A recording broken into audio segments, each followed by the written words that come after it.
Sansa Stark stood on the highest balcony of the Red Keep, the early morning sun painting the city with muted gold. Below her stretched King's Landing, a place that had seen too many tyrants and too many flames, all in her young lifetime. She found it difficult to believe that she stood here now, not as an observer or a hostage, but as Queen Regent in her own right. The crown that had once seemed so impossibly large on the heads of men like Robert Baratheon or Joffrey now felt unexpectedly light against her auburn hair. And yet with that lightness came the burden of responsibility that she intended never to forsake. Sansa remembered with startling clarity the day when she was just a girl who dreamed of songs and tourneys.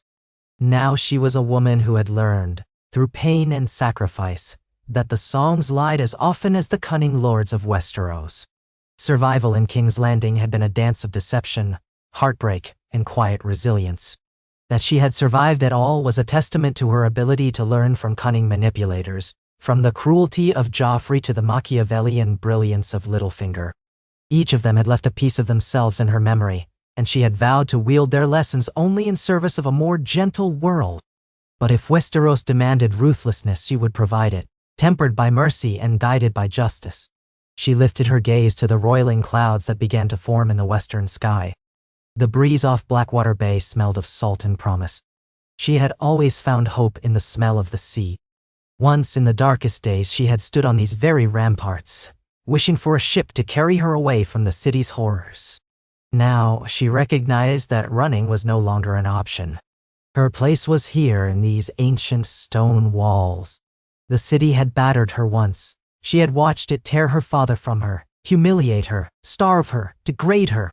She had once felt powerless as she looked on the world from a cage. But now, she was the one with the key, and she intended to open the gates wide for a new era. The first day of her rule had been ceremonial. She had worn a gown of silver and pale blue, embroidered with deer wolves to represent the North. The keep's corridors had bustled with courtiers and petitioners, but nothing felt real until she sat the Iron Throne for the very first time, its twisted swords pressing like an old enemy at her back. She did not see the Iron Throne as a seat of comfort. It was a seat of final decisions, often lethal ones. If she was to rule from there, she would do so with honesty and compassion, which were all too often missing in this city. Her mother had taught her something about courtesy, her father had taught her something about honor, and the war had taught her that survival and empathy had to coexist. Now it was time to find out if those lessons could guide a kingdom. She had named her council the day after she was formally recognized as Queen Regent. By then, the realm was so used to war and so tired of bloodshed that many greeted her ascendancy with cautious optimism. The new council was a shock to many, for it was composed almost entirely of women. Sansa recognized the talents of those who had been overlooked or dismissed by men: political minds, warrior hearts, cunning negotiators, wise healers. All of them wore scars both visible and hidden, scars that granted them empathy and a hunger for justice. They would guide King's Landing together, forging a path that had never been seen in the city of secrets and alliances. Here, in the heart of a kingdom that had known only male rule and the darkness of tyranny, these women would shape the future.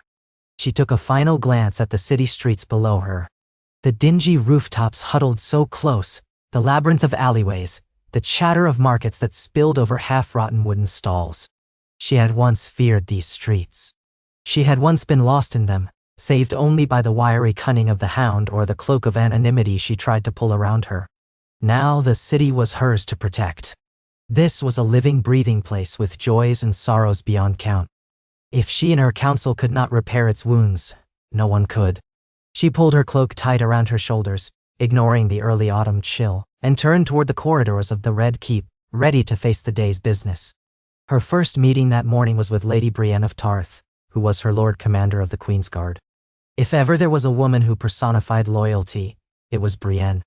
Tall, broad-shouldered, solemn and honorable to a fault, she had sworn herself to Sansa's protection long ago. Now, wearing resplendent armor polished to a mirror shine, Brienne seemed to radiate quiet confidence as she waited in the council chamber. Her blue eyes flickered with warmth when Sansa entered. Sansa observed her council room, a polished oak table, enough chairs for each of the newly appointed council members. The walls were hung with tapestries depicting scenes of justice rather than conquest. Sansa had had them commissioned shortly after her coronation, images of noble queens, wise counselors, and the forging of alliances. She found it important that the room reflect the values they sought to embody. Brienne nodded respectfully as Sansa approached. "Your Grace," she said in her deep, steady voice. "Good morning, Brienne," Sansa replied. She always insisted on informality behind closed doors, but Brienne insisted on protocol, and in truth, a small part of Sansa felt comforted by the knight's formality. It reminded her that someone in the realm still believed in oaths and bonds that transcended ambition. Brienne offered a report on the security of King's Landing.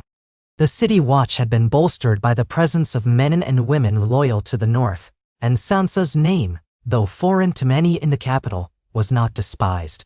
A Stark in the Red Keep was still something novel enough to spark curiosity, and her gentler approach, offering bread to the needy, ensuring that petty crimes were handled with fairness, was already winning hearts. But not all were swayed. There remained lords and ladies who saw in Sansa only a young woman from a snowbound land with a tenuous claim, overshadowed by the cynicism and traditions of King's Landing. Rumors floated that the Lannisters, or what remained of them, sought to undermine her. Sansa listened to Brienne's words with a solemn nod, letting the gravity of the situation sink in.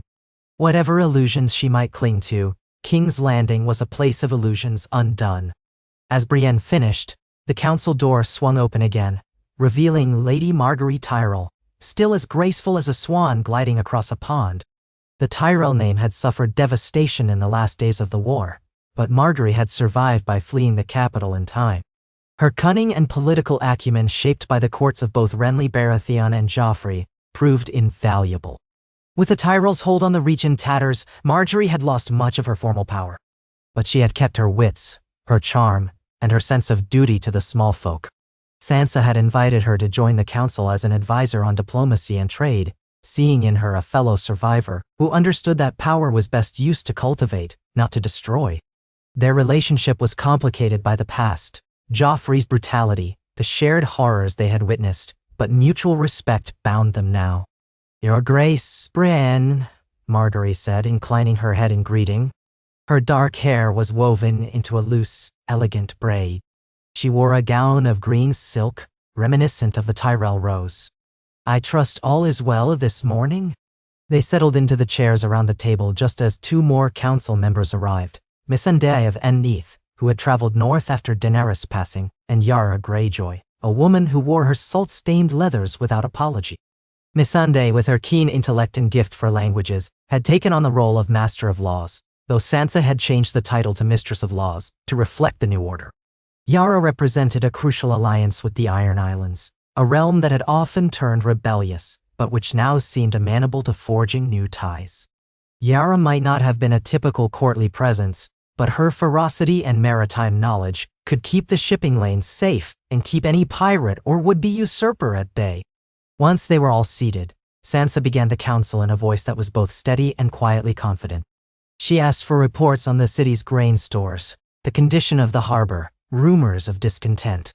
Margaery updated them on letters from the Reach, where House Tyrell's former bannermen were hesitant to recognize a northern queen unless convinced of the benefits. Yara reported on the Iron Islands, where her brother's death had left a vacuum that Yara had seized, but not without resistance from some of the more traditional captains. Missandei spoke of the city's laws, which were in dire need of reform. Old charters had been ignored, new edicts contradicted each other, and corruption festered in the scribes' offices. Sansa listened carefully to each, then turned to Brienne to hear about the City Watch's training and the presence of any enemies at the gates. Their words painted a picture of a precarious peace. The city was tired of war, yet it bristled with tension. Some believed Sansa was a puppet of the North. Some believed she was a savior. Some believed she was too young and naive to stand against the cunning of the old guard. But even as these doubts circled, Sansa could feel something else stirring, a quiet shift in how power flowed. Here were 5 women of varied backgrounds and experiences, each one shaped by their own tragedies and triumphs, each one willing to break the mold of how King's Landing was ruled. Their meeting lasted for hours, punctuated by the scraping of quills on parchment and the subdued glow of sunlight streaming through the high windows. By the end, they had agreed on a course of action: to solidify alliances by addressing the needs of each region, to feed the hungry and restore faith in the crown through small but meaningful acts, and to keep vigilant watch over the city's dark corners. When the council adjourned, Sansa asked Margaery to remain behind. The two had not spoken alone since Sansa's coronation, and she felt a pang of nostalgia for the younger version of herself, who had once regarded Margaery as a kind of older sister or mentor. They had bonded for a brief moment in that swirl of court life under Joffrey's tyranny, but circumstances had cruelly torn them apart. Perhaps now they could forge a genuine friendship, not based on forced smiles and courtesies but on shared purpose. Margaery lingered by the table, running a delicate finger along its carved edge. "You wish to speak with me privately?" she asked, curiosity in her brown eyes. "Yes," Sansa replied, nodding. "I want your honest assessment of my rule thus far. You have experience in the highest courts. You've navigated treacherous waters that once drowned me. Now that we have a moment alone, will you tell me what you truly think? Am I doing enough to earn the faith of the people?" Margaery considered her words carefully. The people have seen so many rulers come and go. They saw Robert, who was affable yet neglectful. They saw Cersei, cunning but cruel. They saw Daenerys, who freed thousands yet also brought fire and blood. They saw the Lannisters, who brought war to the realm time and time again. The people are skeptical, understandably so. But I believe your kindness is genuine, and that sincerity will do more to help you than any show of force. Yet, as we both know, kindness alone isn't enough in this city. You must also be strong. And you must be seen to be strong. Now. Sansa felt a small knot of anxiety tighten in her chest. She did not relish cruelty, nor did she wish to appear weak. How do I show strength without becoming the very thing I despise? Margaery's smile was faint and knowing. By punishing corruption decisively, but tempering that punishment with mercy when it is merited. By holding trials that are fair but unyielding when guilt is proven. By ensuring that the city watch is loyal to you beyond doubt. By making alliances with those whose power can shield you from your enemies. And by winning the hearts of the small folk. Listen to their needs. It may sound simple, but it is a truth as old as the realm. A hungry child or a destitute widow often wields more influence on the tide of public sentiment than any noble lord. No. Sansa remembered how the small folk used to whisper about Margaery's generosity, her tours of the city, her visits to orphanages. She had been beloved in her time, a time cruelly cut short by tragedy. "Will you help me?" Sansa asked softly, allowing vulnerability to edge into her voice. "I've learned so much, but there is still so much to know." Margaery reached out and gently squeezed Sansa's hand. "Of course, Your Grace. My family's glory may be faded, but my devotion to the realm is not. Together, we can build something new." The words filled Sansa with a quiet determination. A flicker of hope kindled in her heart. This city could be saved from its cycle of violence and betrayal, if only they were all bold enough to try. She thanked Margaery, dismissed her, and then retreated to her private solar to prepare for the afternoon's audiences. As she walked the corridors of the Red Keep, she passed guards who bowed respectfully, their faces a mix of fear and gratitude. She saw the tapestries that depicted the Lannister lions had been replaced with the wolf sigils of House Stark. It felt surreal. For so long King's Landing had symbolized her imprisonment. Now it was her seat of power. When she entered her solar, the light poured through tall, narrow windows, illuminating the plush chairs and the desk scattered with correspondence. She set about reviewing letters. Pleas for relief from overtaxed farmers, merchants requesting trade rights, northern lords offering congratulations laced with demands. As she read, she could almost hear her father's voice, advising her on the duties of a ruler. She smiled sadly at the memory, wishing that Ned Stark could see her now, hoping that he would be proud. The thought strengthened her resolve. It was well past midday before she concluded the task, and she only realized how hungry she was when her stomach tightened painfully. Rather than summon a servant, she decided to visit the royal kitchens herself. In the days of Cersei, the castle's staff had been terrorized, threatened, and sometimes worse. Sansa wanted to change the culture within the Red Keep. She wanted the servants to see her as a person, not some distant figure who might punish them on a whim. And so she headed to the bustling kitchens, where enormous cauldrons simmered over open fires and the smell of fresh bread wove between the sweaty bodies of bakers, cooks, and scullions. Her presence startled them at first. All work ceased as they stared in shock at the Queen Regent in her fur-lined cloak. Then they dropped into hurried bows and curtsies. "Please, don't mind me," she said gently, lifting her hands to still their bowing. "I only came to see if I could find something to eat. I've kept no formal meal schedule today." "Now, Horinang." A head cook approached her, a stout woman with flour dusting her sleeves. Her face was round and ruddy, but there was a kind glimmer in her eye. "Of course, Your Grace," she said, motioning to a scullion to bring a tray. "We have a fresh barley stew, and the bread just came out of the ovens. Or if you prefer roast fowl, we have that too." "The stew and some bread would be wonderful," Sansa said. "Thank you." She glanced around at the busy staff. Many avoided her gaze, as if uncertain how to behave. Remembering Margaery's words, she decided to try something different. "Tell me, is there anything you lack here in the kitchens? Or anything I might do to make your work easier?" The cook blinked. "Your Grace, well, we could use some better knives. Some of these are so dull it takes twice as long to chop the vegetables." A hush fell over the staff, as though they feared the cook had spoken out of turn. But Sansa merely nodded. "Then I will have new knives brought in by week's end. Anything else?" The cook shook her head, awe creeping into her expression. "That would be more than enough, Your Grace." Sansa took her meal with gratitude, a small earthen bowl of stew, and a chunk of bread so fresh it nearly burned her fingers. Then, she found a quiet corner in the adjacent pantry to eat. She listened to the din of the kitchen, the crackle of fires, the hiss of steam, and the babble of voices as the staff resumed their work. A few looked her way occasionally, astonished that she was content to eat among them. Sansa felt a warmth inside her that had nothing to do with the stew. This was how a ruler could be close to her people, by simply existing among them, by acknowledging their struggles, however small they might seem. After finishing her meal, she returned to the council chamber where petitions would be brought before her. One by one, she heard them. Minor lords begging for relief from taxes, a merchant claiming his goods were stolen by a corrupt guard, a midwife who asked for funds to set up a proper birthing home in Flea Bottom, where once the Iron Throne would have been the seat from which judgments were pronounced. Shrouded in intimidation and violence, Sansa had chosen a simpler seat of carved weirwood for these daily hearings.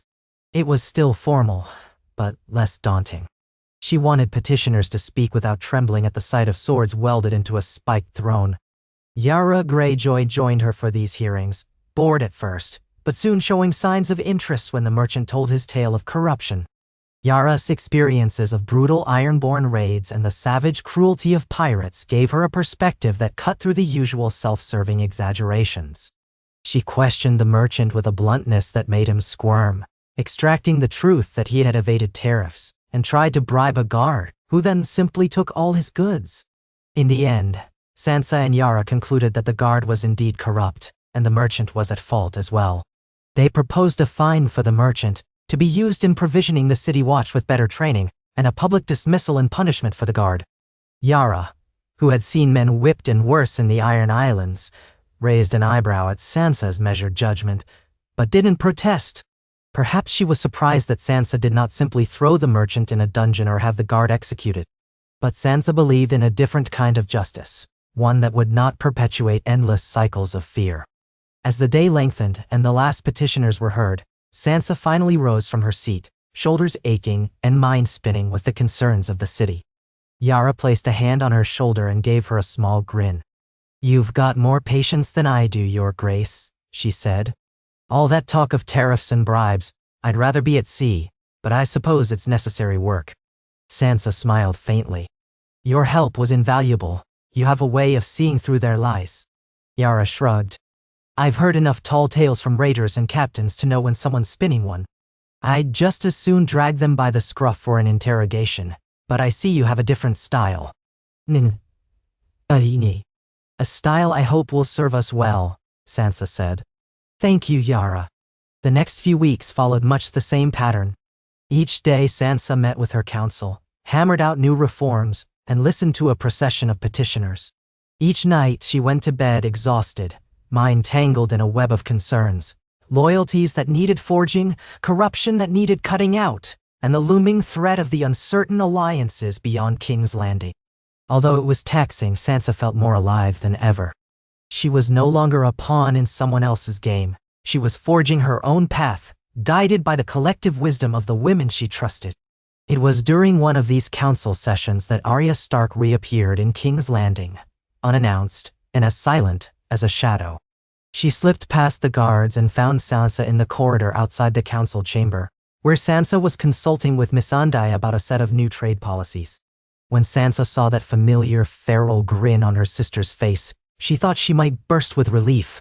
They embraced fiercely, ignoring the startled glances of the servants. "You're back," Sansa whispered. "Where have you been?" Arya shrugged, still wearing rough leathers and a short sword at her hip. "Wandering," she said lightly. "Exploring the west, checking on things. I heard rumors of bandits near the Riverland, so I dealt with them. Then I heard about your Council of Women, thought I might poke my head in, see if you're faring well." Sansa smiled, feeling the old mixture of exasperation and affection for her wayward sister. "I'm glad you're here. Will you stay?" Arya cocked her head. "Depends. Do you need me?" She glanced at Missandei, who was patiently waiting, a small smile on her lips at the sisters' reunion. Sansa hesitated. "We can always use an extra sword, especially one as skilled as yours. But more than that, I could use you by my side, as family. We Starks are few enough." Arya's face softened almost imperceptibly. "Then I'll stay. For a time anyway." She glanced around the Red Keep's corridors with a hint of nostalgia. "Strange to be back here without wanting to kill someone." Missandei cleared her throat politely. "I'll take my leave so you can speak," she said, dipping her head and walking away. Arya's inquisitive eyes followed her. When they were alone, Arya leaned against the wall. "Is this the same city? Seems quieter." "It's only been a few weeks of my rule," Sansa said. "But we're trying. We want to change things." Arya's gaze roved over the banners depicting House Stark's direwolf. "A council of women, that was your idea." Sansa nodded. "It was. Everyone here has seen what men's rule has wrought. That's not to say we're excluding them entirely, but the voice of women has been stifled for too long. We want to bring in a different perspective." Arya smirked. "I suppose that's a gentle way of saying the city has been run by fools and tyrants." Sansa couldn't help but smile. "You're not wrong. But it's not only that. Women of this realm have endured so much. Marriage is used as currency, their opinions discounted, their intelligence unvalued. We aim to rectify that. And I've assembled a council of survivors, women who have seen the worst of war and injustice, and are determined to do better. We're treading carefully, but I think we're making progress." "No, I mean..." Arya studied her sister for a long moment, something proud and wistful in her expression. "You sound like a queen, Sansa. You look like one too. I remember you always dreamed of being a queen, back when you thought it was all feasts and gallant knights." Sansa flushed at the memory. "That girl is gone. I'm no longer naive about feasts and gallant knights. But yes, I had those dreams. Maybe now I can reshape them into something real, something good." They walked together through the corridors and Sansa pointed out small changes. New guards who swore loyalty to her, refurbished halls for the scribes, a lounge for the servants where they could rest without fear. Arya listened with quiet interest. Eventually they ended up in the courtyard where a small training yard had been set aside. Brienne was there, clad in partial armor, instructing two young women in swordsmanship. She paused when she saw them, saluting with her training sword. "Lady Arya," she said, visibly surprised but not displeased. Arya walked up, measured Brienne with an assessing gaze. "You still practicing that stance I taught you in Winterfell?" Brienne allowed herself a tight smile. "I've refined it, but yes, would you care to spar?" Arya grinned in that mischievous wolfish way. "Absolutely." Without waiting, she tugged her sword free and stepped onto the training ground. Sansa watched as Brienne dismissed the young women, who scattered to the sides, eager to see the duel. Arya and Brienne squared off. The watchers held their breath. Both women had proven their skill in the past. The spar began, a swift exchange of blows that rang through the courtyard. Arya darted left and right, her lithe body moving with a dancer's grace, while Brienne held a strong center, parrying each thrust with measured precision. Dust kicked up around their boots as steel clashed again and again. Sansa stood near the edge, heart pounding. She remembered that day in Winterfell when she watched them fight, how it had felt like watching two lethal forces of nature meeting in the yard. Now, it was happening again, but in the heart of King's Landing where once Sansa had felt so powerless. After a whirlwind of strikes, Brienne managed to maneuver Arya into a corner. Yet Arya, as quick as a cat, flipped her blade into her opposite hand and twisted free, coming around behind Brienne. Had they been using real steel, Arya's next strike might have ended the match. But Brienne whirled, sword snapping up to intercept. They both froze in a poised tableau, swords locked together just inches from each other's faces. A collective gasp rippled through the crowd of onlookers. Brienne took a step back, breathing heavily. "You've become even faster, my lady." Arya lowered her sword, equally winded. "And you've become stronger. Well fought." The tension broke with a smattering of applause from the watchers. Sansa felt her chest swell with pride and relief. She stepped forward. "Well done, both of you," she said softly. Brienne nodded, returning her practice sword to the rack. "It's good to have you here, Arya. Your sister has built something worthwhile. I hope you'll stay and lend your skill to her cause." "No, Arya glanced at Sansa, then to Brienne, a hint of a smirk still on her lips.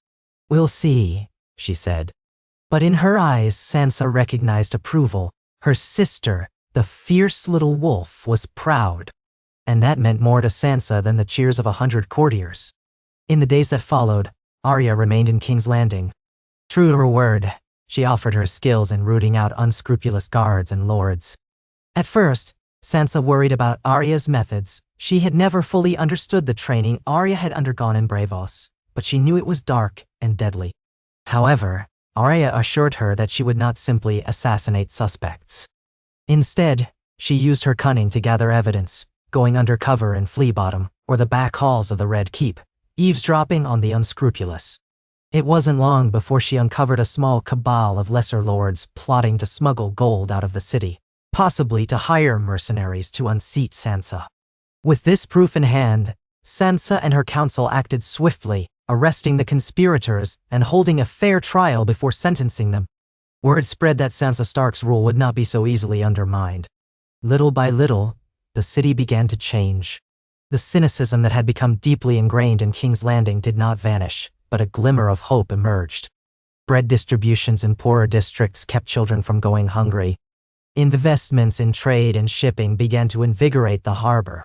Courts were open to women's petitions in a way they had never been before, with Missandei ensuring they were heard without prejudice. Brienne worked tirelessly to reform the city watch, promoting fair-minded officers and expelling the worst offenders. Margaery planned charitable events that actually reached the small folk, rather than providing entertainment only for the highborn. Yara's presence deterred raids on the coastline, as no pirate wanted to tangle with the Ironborn fleet, under the command of a Greyjoy who would happily meet them with steel. Of course, it was not all smooth. Whispers persisted in the noble houses. Some men found the council's power unnatural, threatening their traditional roles. Some lords disliked the idea of a queen from the north, suspecting her of favoritism. Old alliances demanded constant attention, and new threats loomed on the horizon. But for every step backward, Sansa's council strove to take 2 steps forward, persevering with an unyielding determination rooted in their collective belief that a kinder Westeros was not only possible, but necessary. On a crisp afternoon, Sansa decided to tour the city with her council in tow, wanting to see for herself what changes had taken hold and what struggles remained. They rode out in a small procession, escorted by Brienne and a handful of loyal guards, all of whom were carefully chosen for their integrity. Sansa refused to ride in a gold and crimson litter like the Lannisters once did. Instead, she rode a sturdy mare, wearing a cloak emblazoned with the Stark direwolf, her copper hair pinned back in practical braids. Beside her, Margaery rode with her usual elegance, wearing the green of House Tyrell. Brienne clanked in her armor, watchful and ready. Yara rode with casual ease, occasionally pointing out strategic choke points she would secure if she were an invader. Missandei followed close behind, writing notes on the needs they encountered. Arya flitted in and out of sight, sometimes on horseback, sometimes disappearing into an alley to gather quick intelligence. It was a sight never before witnessed in King's Landing, a council of women riding into the heart of the city, unafraid and determined to do good. They passed through the marketplace, where hawkers sold everything from fresh fish to cheap trinkets. Here and there, they saw hungry eyes and weary faces, though many were less gaunt than before. A group of children trailed them, giggling in curiosity. When Sansa paused to give them small pieces of fruit from a vendor's stall, the vendor refused payment, bowing his head and thanking her for the lowered taxes on small trade. Sansa urged him to accept her coin anyway, not wanting anyone to think the crown would simply take without giving. She recognized that these small moments were as important for building goodwill as any grand decree. They continued past the Sept of Baelor, half in ruins from the wars. Margaery's expression grew distant as she gazed upon the shattered remains. This place had once been a symbol of faith and, for her, a place of deep trauma. Sansa placed a comforting hand on Margaery's arm, sensing the flood of memories that must be returning. The Sept's reconstruction was ongoing, funded partly by the crown, partly by donations from noble houses, but progress was slow. Stone by stone they rebuilt. In that labor, Sansa saw a reflection of her own struggles, to repair a broken city piece by piece, with no guarantee of success, but pushing forward regardless. When they reached Flea Bottom, the difference was more drastic. The slum remained dirty, cramped, and foul-smelling. Sansa saw piles of refuse, leaning shacks, and children darting barefoot through the filth. Yet even here, she spotted glimmers of change. There were new public water pumps, installed so that the locals wouldn't have to rely on the polluted Blackwater rush. There were small gardens in makeshift wooden boxes, tended by a few families who had taken up the challenge of growing herbs. And as Sansa rode through, she did not see the sullen glares she once might have expected. Instead, she saw a mix of caution, curiosity, and even respect. The Queen was here, in Flea Bottom, riding among them. That alone was enough to spark talk. A woman approached, carrying a sickly child. She bowed low, her voice trembling with nerves. "Your Grace, my boy is ill. The maesters demand silver I don't have. Please." Sansa dismounted. She took the measure of the child, whose cheeks burned with fever. Her heart clenched. In Winterfell, she had seen the free distribution of healing herbs. Her mother had insisted that no child in their care would go untreated. But King's Landing was a different place, where masters often charged fees that commoners couldn't afford. Sansa knelt, brushing the boy's sweaty hair off his forehead. "We have a royal physician," she said gently. "I'll see to it that he's treated." She glanced at Margaery, who nodded with understanding. "Let's arrange for a carriage to take them to the Red Keep. He'll get the help he needs." The mother burst into tears, gratitude etched in every line of her face. Sansa's own eyes stung, but she merely stood and made the necessary orders. Yara, looking a bit uncomfortable with the raw emotion, muttered something about how, in the Iron Islands, only the strong survive. Missandei overheard and gently reminded her that compassion need not be weakness. Yara merely shrugged, neither agreeing nor disagreeing. They continued through the winding streets, stopping to speak with merchants, beggars, and dock workers. Sansa took notes of every complaint, every suggestion, every rumor. It would be impossible to solve all their problems overnight, but just hearing them was a start. Margaery used her charm to ease conversations, offering a warm smile and reassurance that the crown was listening. Brienne maintained a watchful eye, ensuring that no one tried anything foolish, though the presence of so many women in positions of power seemed to fascinate more than provoke. Missandei recorded it all, her quick mind sorting and categorizing the issues for future council sessions. Yara scouted vantage points and pointed out structural weaknesses in the city's defenses, thinking like a commander who had besieged cities before. And Arya slipped in and out, reporting back occasionally that the people were surprised but not altogether displeased by this new way of governing. By the time they returned to the Red Keep, dusk was settling over the city. They had witnessed hardship, glimpsed hope, and collected the raw materials of policy. Sansa felt both exhausted and invigorated. Her cause was righteous, she believed, and the time for half measures was long gone. They gathered once more in the council chamber, illuminated by flickering torches and a few candles on the table. The walls seemed to echo with possibilities. Margaery poured a light wine for each of them, a gesture of camaraderie rather than indulgence. She raised her cup. To our queen, and to the council, may we not falter in our duty to the realm. They all drank. Sansa tasted the wine's crisp notes, letting it steady her thoughts. She met each woman's eyes in turn. Yara's bold stare, Brienne's steadfast loyalty, Missandei's calm intelligence, Marjorie's gracious assurance, and Arya's fierce pride. For so long she had been alone in her struggles. Now, she realized she was not alone at all. Their alliance was unconventional, but that was precisely its strength. Tomorrow, Sansa said softly, we'll convene again. We have to discuss the budget for the city watch, the repairs for the septi, and the formation of a new hospital for the poor.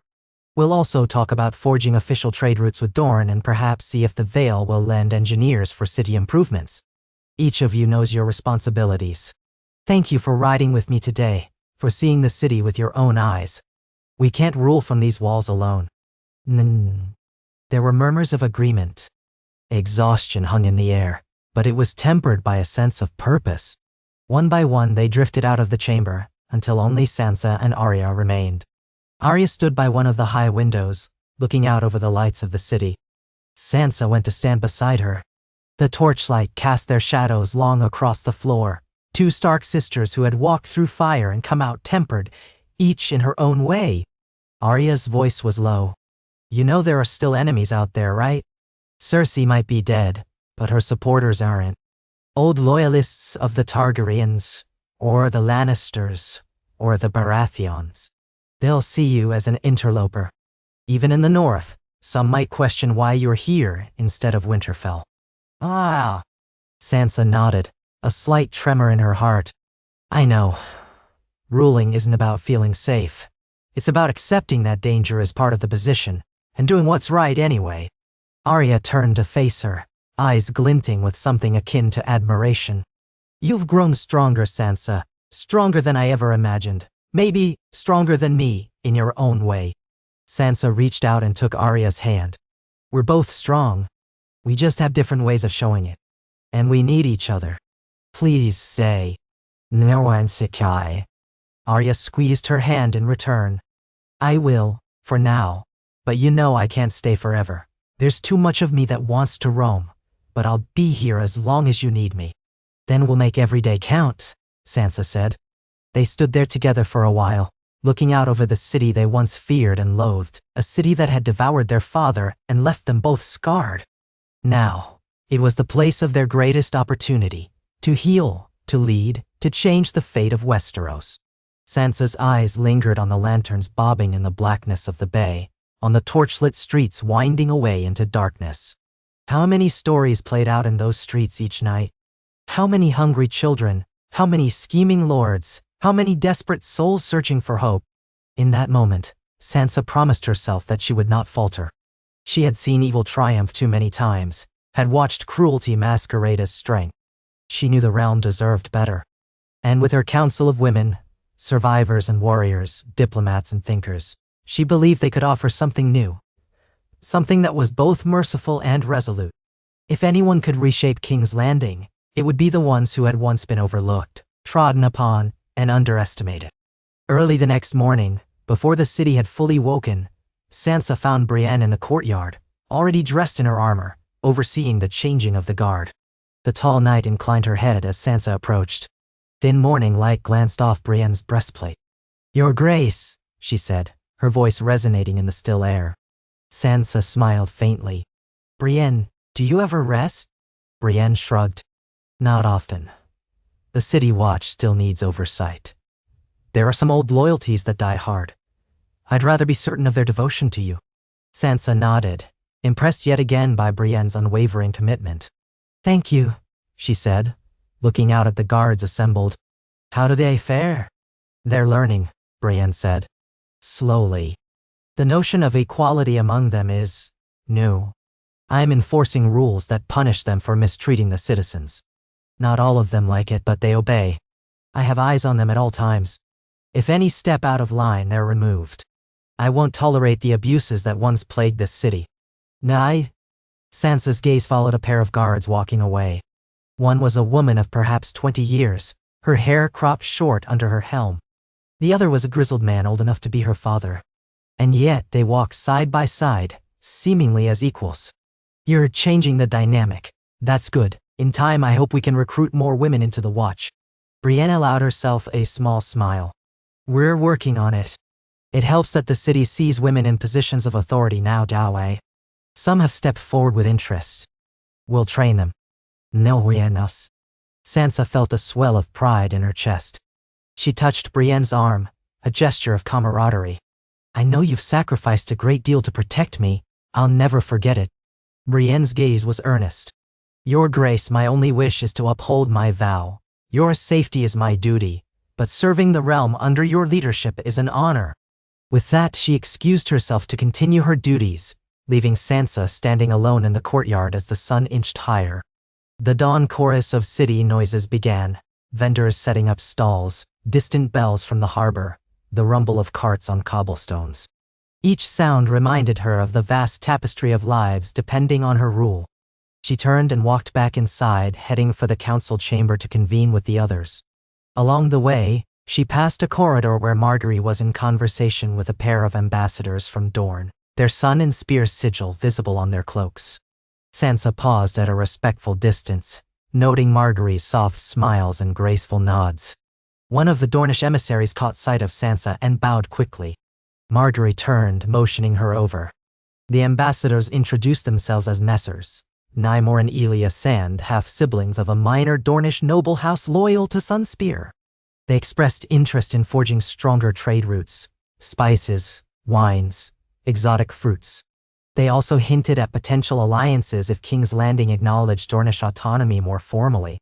Sansa listened attentively, aware that Dorne had always maintained a fierce independence. In the past, such negotiations would be overshadowed by aggression or by ignoring Dornish concerns altogether. Sansa vowed to do better. She offered them a warm welcome, praised Dornish culture, and invited them to dinner with the council to discuss the matter at length. As they departed, Margaery flashed Sansa a proud conspiratorial grin. Later that day the full council assembled, now joined by the Dornish emissaries. The conversation ebbed and flowed, filled with polite barbs and subtle insinuations, diplomacy at its finest. Margaery led much of the verbal sparring, sliding compliments and negotiations together like a well-played harp. Missandei asked pointed questions about the specifics of trade and taxation. Yara, leaning back in her chair with an amused smirk, offered to ensure safe passage by sea, provided Dorne was willing to accept certain conditions. Even Arya sat quietly in the background, arms folded, watchful eyes measuring the Dornish carefully. As for Sansa, she guided the meeting with a poised grace that made her father's lessons echo in her mind. Fairness, honesty, but also an understanding of the game at hand. The Dornish, for their part, seemed impressed. It was not every day they sat across from a governing body composed almost entirely of women, each an expert in her own domain. After hours of discussion, they reached a tentative agreement that both sides could refine in the coming weeks. Nothing was finalized, but it was a start, a handshake extended across old boundaries. As the Dornish ambassadors rose to leave, Nymor Sand spoke to Sansa directly. Your Grace, we have heard many tales of the cruelty that once befell women in this city, yet we see here a new vision. Whether it will last remains to be seen, but Dorne admires boldness. We wish you luck. Once they were gone, Yara let out a breath. Diplomacy. I'd rather fight a pirate any day. At least you know where you stand with a pirate. Margaery teased her gently. A pirate's blade might be straightforward, but his words are rarely so. I'd say you're well equipped for either battle. No, yeah. Sansa allowed herself a moment of levity. We're making progress. It may be slow, but I believe that's how lasting change happens, step by careful step. Missandei tapped her notes. I think we should celebrate this small victory.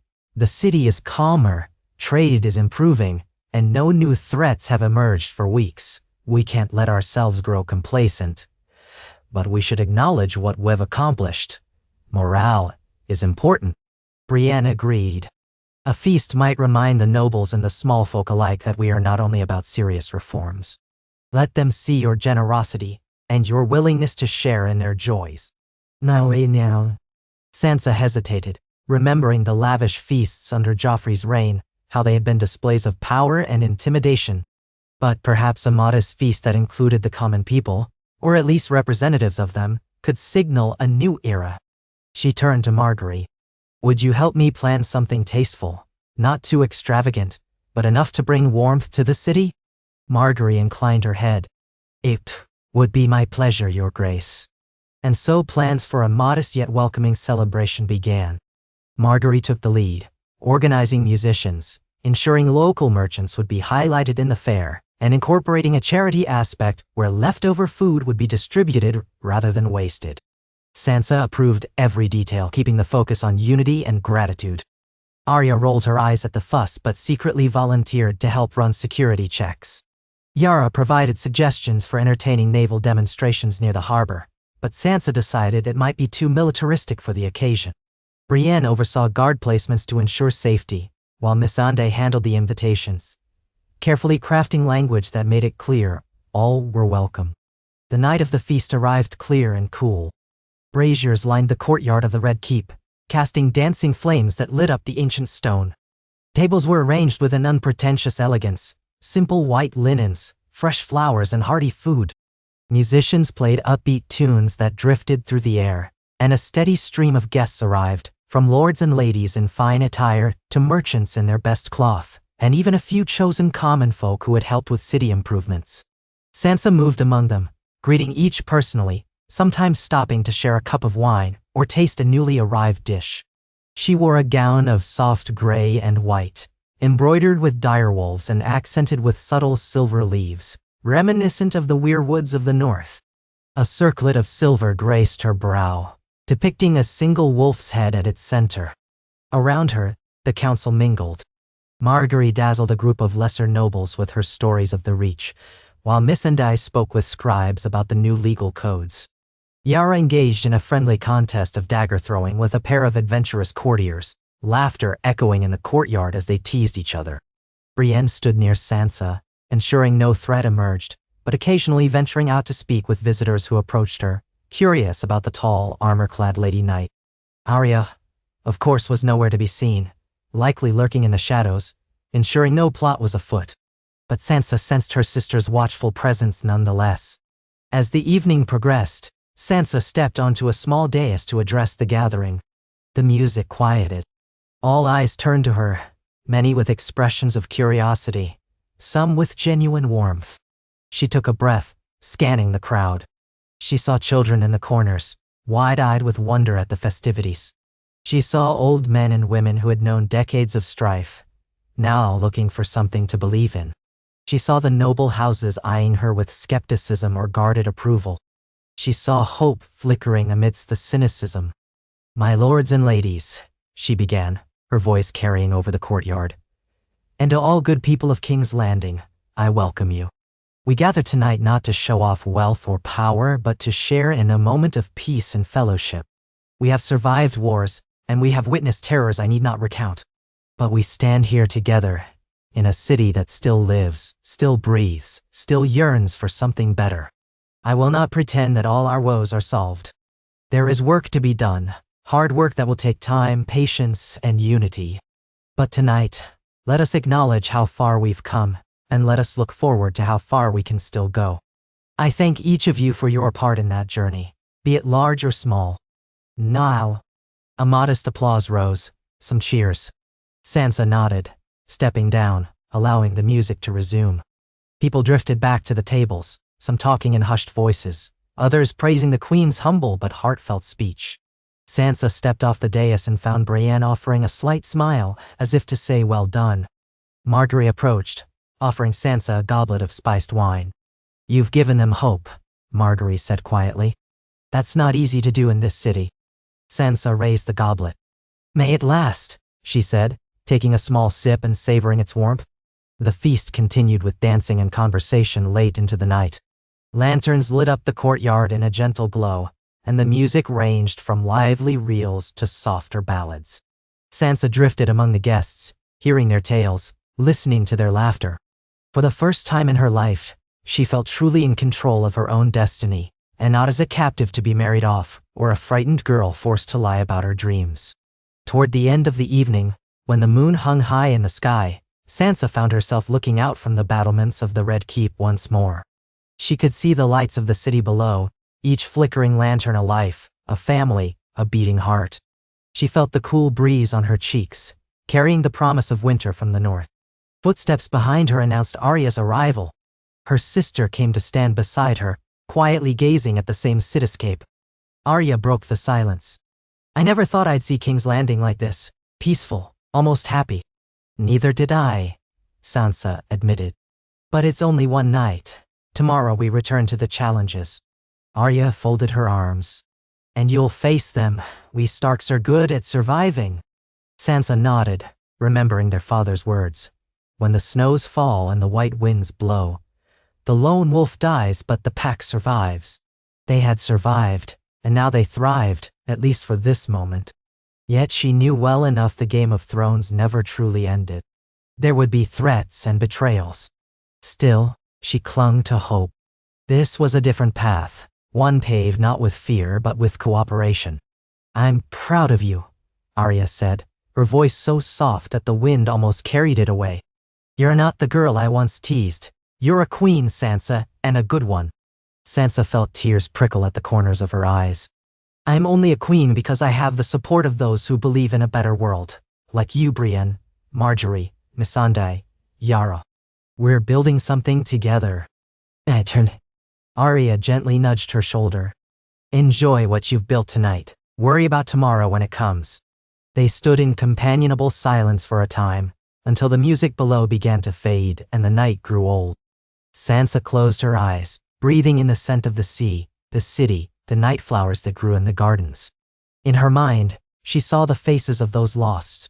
Her father, her mother, her little brother Rickon, even the half-remembered figure of her Aunt Lyanna, who had never known the future she helped shape. Perhaps, somewhere, they watched over her. Perhaps they would forgive her for taking a different route than any Stark before her. Tomorrow would bring fresh challenges. But for now, Sansa Stark allowed herself this moment of serenity. Beneath the moonlit sky of King's Landing, she and her council, women united by trials and hopes, were weaving a new tapestry for the city. Their hands worked with threads of resilience and empathy, forging a future that might one day overshadow the dark legacy of the past. And if any place had ever needed the soft strength of a woman's touch, it was King's Landing. As the final echoes of laughter and music drifted through the castle walls, Sansa turned away from the battlements, leading Arya back inside. They would all rest for a few hours, and then the work would begin anew at dawn. Fresh alliances to be made, reforms to enact, troubles to quell. But for this one evening, the Red Keep was filled not with the clamor of war or the scheming of cruel kings, but with something far more precious and fragile, hope. And within that hope lay the seed of a realm reborn, guided by the steady hands and wise hearts of women who once dismissed, now held the future of Westeros in their grasp. Sansa Stark awoke the next morning with a hazy memory of music and torchlight still dancing through her mind. She had slept only a few hours after the feast, but even that brief rest felt oddly rejuvenating. The Red Keep's corridors hummed with a quiet optimism she had never associated with these halls before. Even the servants seemed in gentler spirits. Though the morning light was thin, filtering through scattered clouds, Sansa found herself in a rare moment of confidence. The city, despite its complicated past, had shared in an evening of civility, decency, and even joy. Of course, one feast would not unravel all the old hatreds and schemes, but it was a start. King's Landing had not felt so alive in years. She dressed in a deep blue gown that morning, embroidered with subtle patterns of snowdrop flowers along the sleeves, in homage to the north. Her hair, arranged in 3 thick braids coiled at the back of her head, gave her a regal appearance that she had grown comfortable with over her weeks of rule. Once, she would have fussed in the mirror, worrying over every strand, hoping to evoke admiration or to please some capricious king. Now, her reflection was her own. A young monarch who had learned to carry sorrow and determination in the same breath. Before heading to the council chamber, she paused at her window. The city below was a busy maze of stone and life, the early traffic of carts and porters carrying goods from the harbor. She could smell the faint brine of the sea and the smokiness of cook fires. Even at this hour, the capital was awake, its population moving and chattering like a colossal living thing. Some days, the weight of all those souls relied on her decisions felt crushing. But today, she inhaled the morning air and reminded herself she was not alone in shouldering it. Her council of women stood beside her. They had faced war, captivity, betrayal, and heartbreak, and yet they were still here, still trying to light a new path. She made her way through the halls toward the council room. On the way, she passed a handful of gold-cloaked guards, men and women both, who gave her respectful nods. Their new captain, a formidable woman named Raquel, had been chosen by Brienne for her level head and proven honor. It was a small but remarkable sight in King's Landing, the occasional flash of a woman's face under a half-helm, or the proud stance of a young soldier who would have been dismissed under the old regime. Progress came in increments, but it was visible if one knew where to look. When Sansa entered the council chamber, she found Marguerite Tyrell and Missandei of Aneath already present, heads bent over a large spread of parchment. Their quiet conversation echoed lightly in the stone-walled room. Marguerite looked up first, smiling in that graceful, practiced way that had once charmed entire courts. Missandei followed, inclining her head with a sort of poised respect that never dipped into subservience. "Good morning, Your Grace," Marguerite said, stepping back from the table so Sansa could see their work. "We were just discussing the tax reforms we hope to implement next Moo's turn." Sansa approached, glancing at the parchment scattered with neat lines of script. "I see. Has there been much resistance to the proposed measures?" Missandei answered in her precise tone. "Some of the minor lords dislike the adjustments. They fear losing coin. But the harvest reports suggest the old system is unsustainable. If we continue to allow certain houses to exploit their grain advantage, the small folk will starve, while the lords grow rich from hoarding. We need more balanced distribution, especially given the city's dependence on outside supplies." "Nain." Marguerite's smile became a touch wry.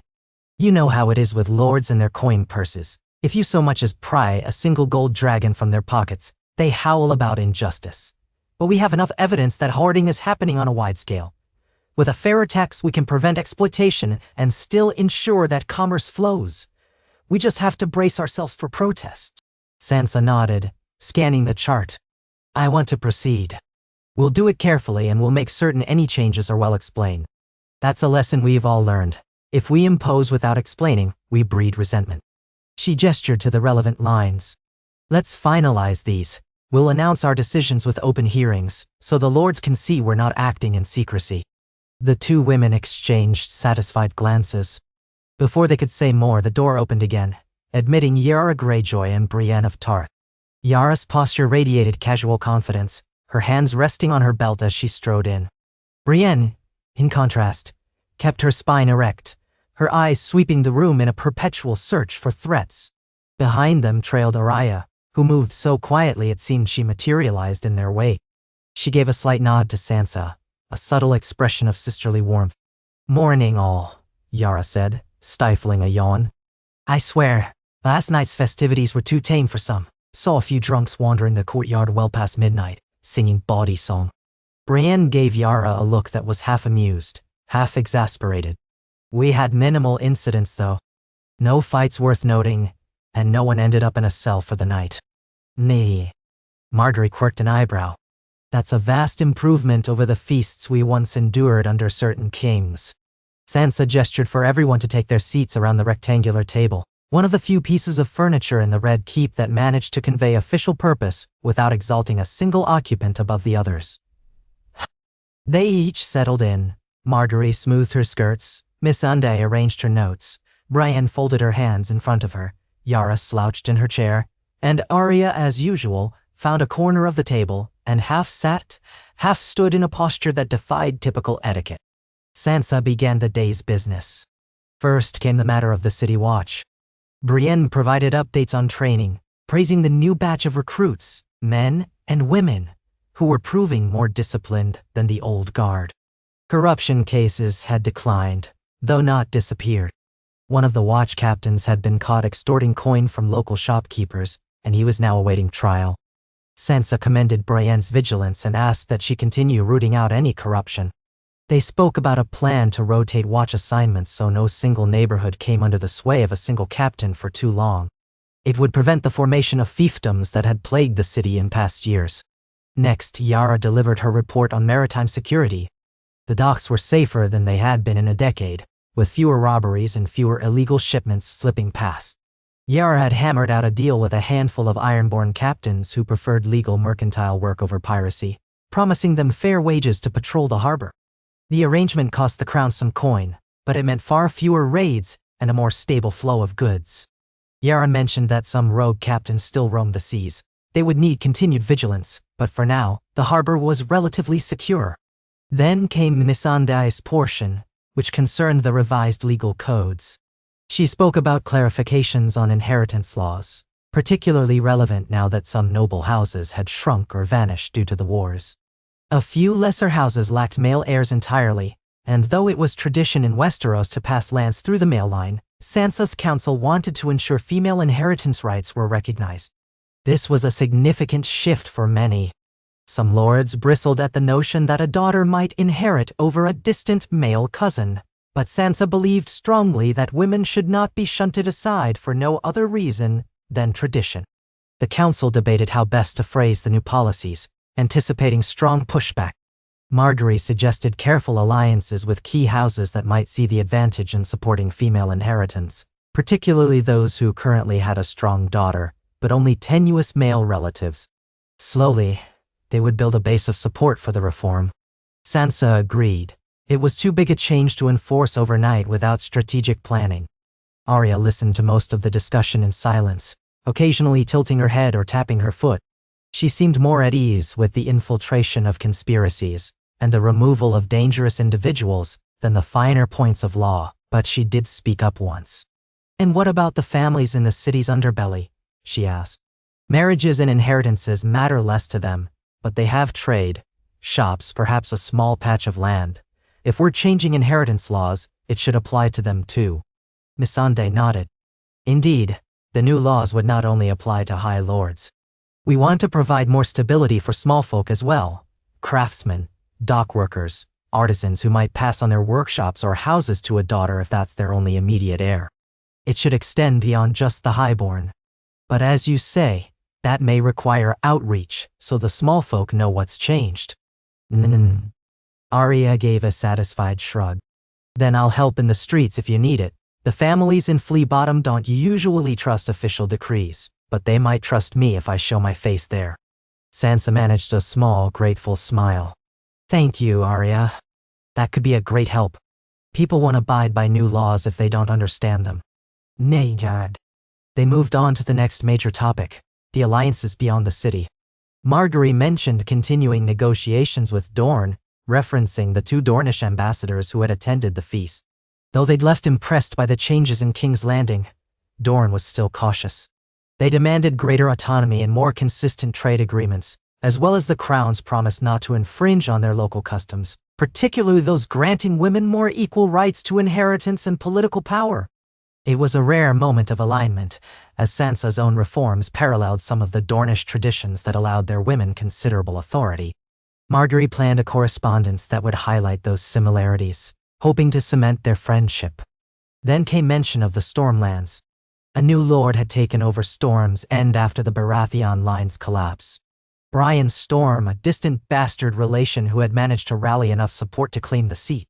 By law, a bastard could not so easily assume control, but the war had left so many lines broken that Brian had stepped into the vacuum. His rule was tenuous, and rumor had it that ambitious local lords plotted to depose him.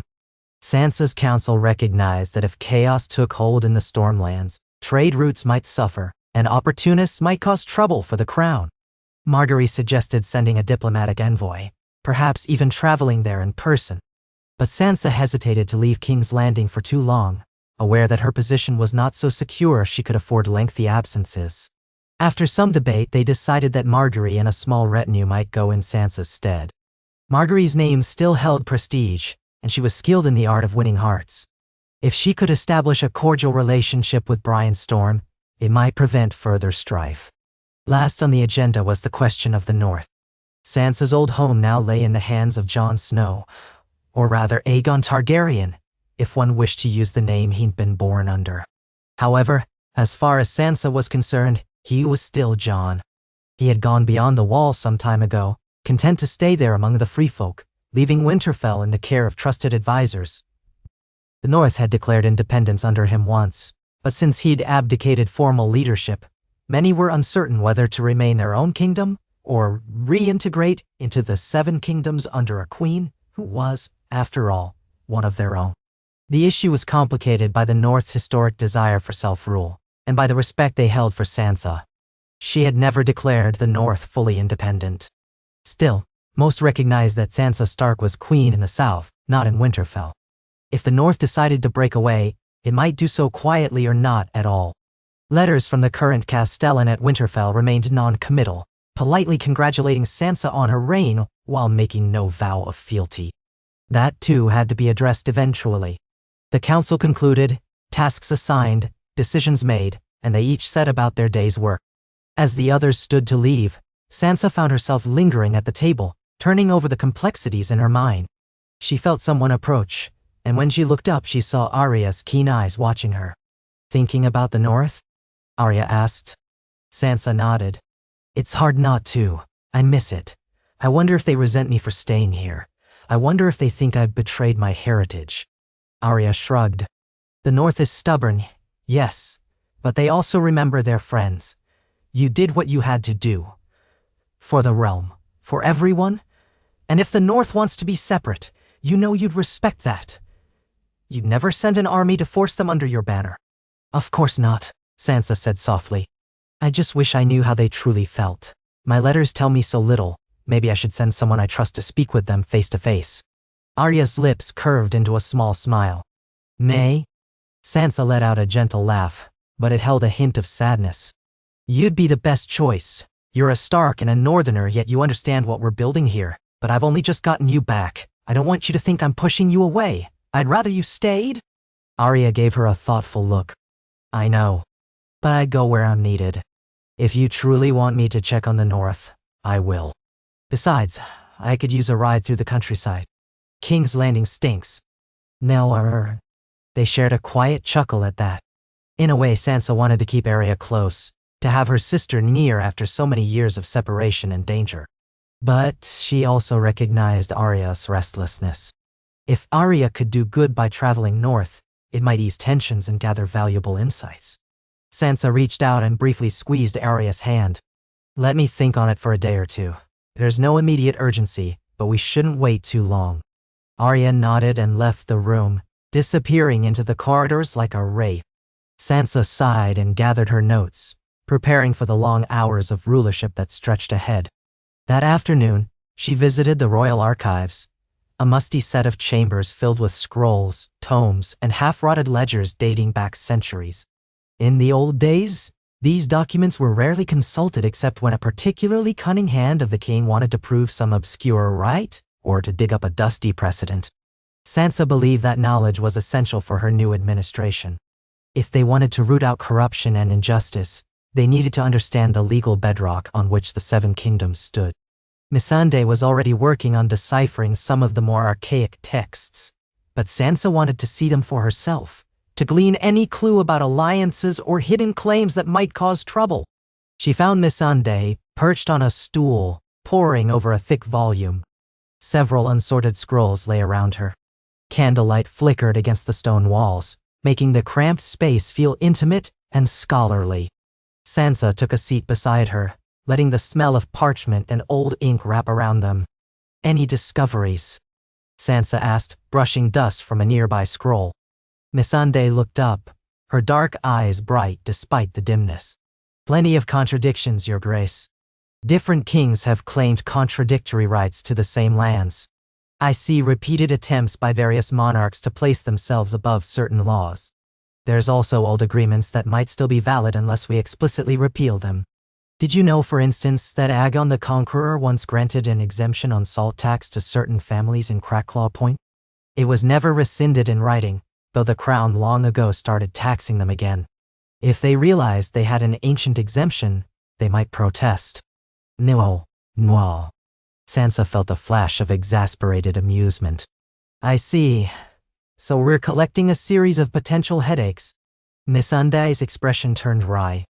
Precisely. But it's better to know. We can preempt some of these disputes by updating the records and clarifying which old rights are still valid. Otherwise, we risk unexpected challenges from families citing centuries-old charters. Neito. Sansa nodded, leaning in to look at a particular ledger Missandei pointed out. She admired Missandei's meticulous nature. The woman's ability to grasp the labyrinthine complexities of Westerosi law was invaluable. Combined with her experience in Essos, where she had witnessed the forging of new systems under Daenerys, Missandei carried a unique perspective that few in this realm possessed. They spent hours in the archives, discussing how best to codify current laws, how to handle potential claims, and how to communicate these findings to the lords without sparking mass uproar. By the time they emerged, the sun was beginning to slide westward, painting the corridors a deep orange. Sansa parted ways with Missandei, heading for her private solar to write letters and gather her thoughts. That evening, as she took a small supper in her chambers, her mind returned to the question of the North. She kept picturing Winterfell's great hall, the Godswood with its ancient weirwood, the crisp air that smelled of pine and snow. Could she truly be the queen of the Seven Kingdoms, while her own homeland stood aloof, uncertain of its ties to her? She remembered her father's lessons about duty and the realm. The North was part of her heart and soul. She couldn't simply ignore it. An idea formed as she sipped her broth. Perhaps she could send Arya not only as an envoy, but with a formal invitation to Winterfell's Castellan. Come to King's Landing, see our changes, speak with me. Let them judge for themselves whether this new rule deserved the North's respect. If they chose independence, Sansa would not force their hand. But maybe, just maybe, they would see that a Stark on the throne could be the bridge between the North and the rest of Westeros, forging unity without the usual oppression from the South. Her mind made up, she summoned a scribe to help draft the letters. She wanted to phrase them carefully, ensuring her invitation sounded neither desperate nor dismissive. After the scribe left, Sansa found herself gazing out the window once more. In the dark, King's Landing sparkled with torchlights, a far cry from the cold brilliance of northern stars. She let a wave of nostalgia wash over her. So much time had passed since she'd walked those halls at Winterfell as an innocent girl. She was neither innocent nor a mere girl anymore. She was queen. And if fortune favored her, she would heal the divisions in her homeland as well. The next morning, she called Arya to her chambers. Her sister appeared looking slightly annoyed at being formally summoned, but her expression shifted when Sansa explained her plan. Arya listened intently, leaning against a windowsill, her gray eyes fixed on Sansa Datly. You want me to ride north with a letter, invite the Castellan or whomever's in charge to visit you here, Arya repeated. And do what exactly? Sansa folded her hands in front of her. Speak to them as an official representative of the crown. Show them your face. Let them know I honor the North's unique position. Ask them to send delegates to King's Landing, someone with enough authority to speak for the lords. And while you're there, see what the people say. I trust your judgment more than any written report. Now me bow. Arya thought about it, then shrugged. All right, I'll do it, but you might not like everything I report back. The North can be harsh. Sansa smiled sadly. I understand. Better harsh truths than polite lies. It was decided that Arya would leave within a week, traveling with a small escort.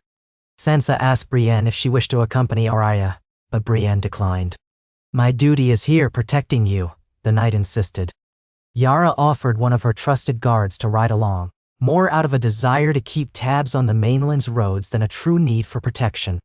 Arya seemed indifferent either way, but she didn't protest the presence of an Ironborn companion. He'll have to keep up, she noted wryly. During that week of preparation, life in King's Landing hummed along. Petitions continued, trade deals moved forward, the city watch maintained its patrols. Brienne oversaw the trial of the corrupt watch captain who was found guilty and sentenced to labor in repairing the city's walls under guard supervision. Missandei refined more legal statutes. Margaery made plans for her journey to the Stormlands, where she hoped to secure goodwill with Brian Storm.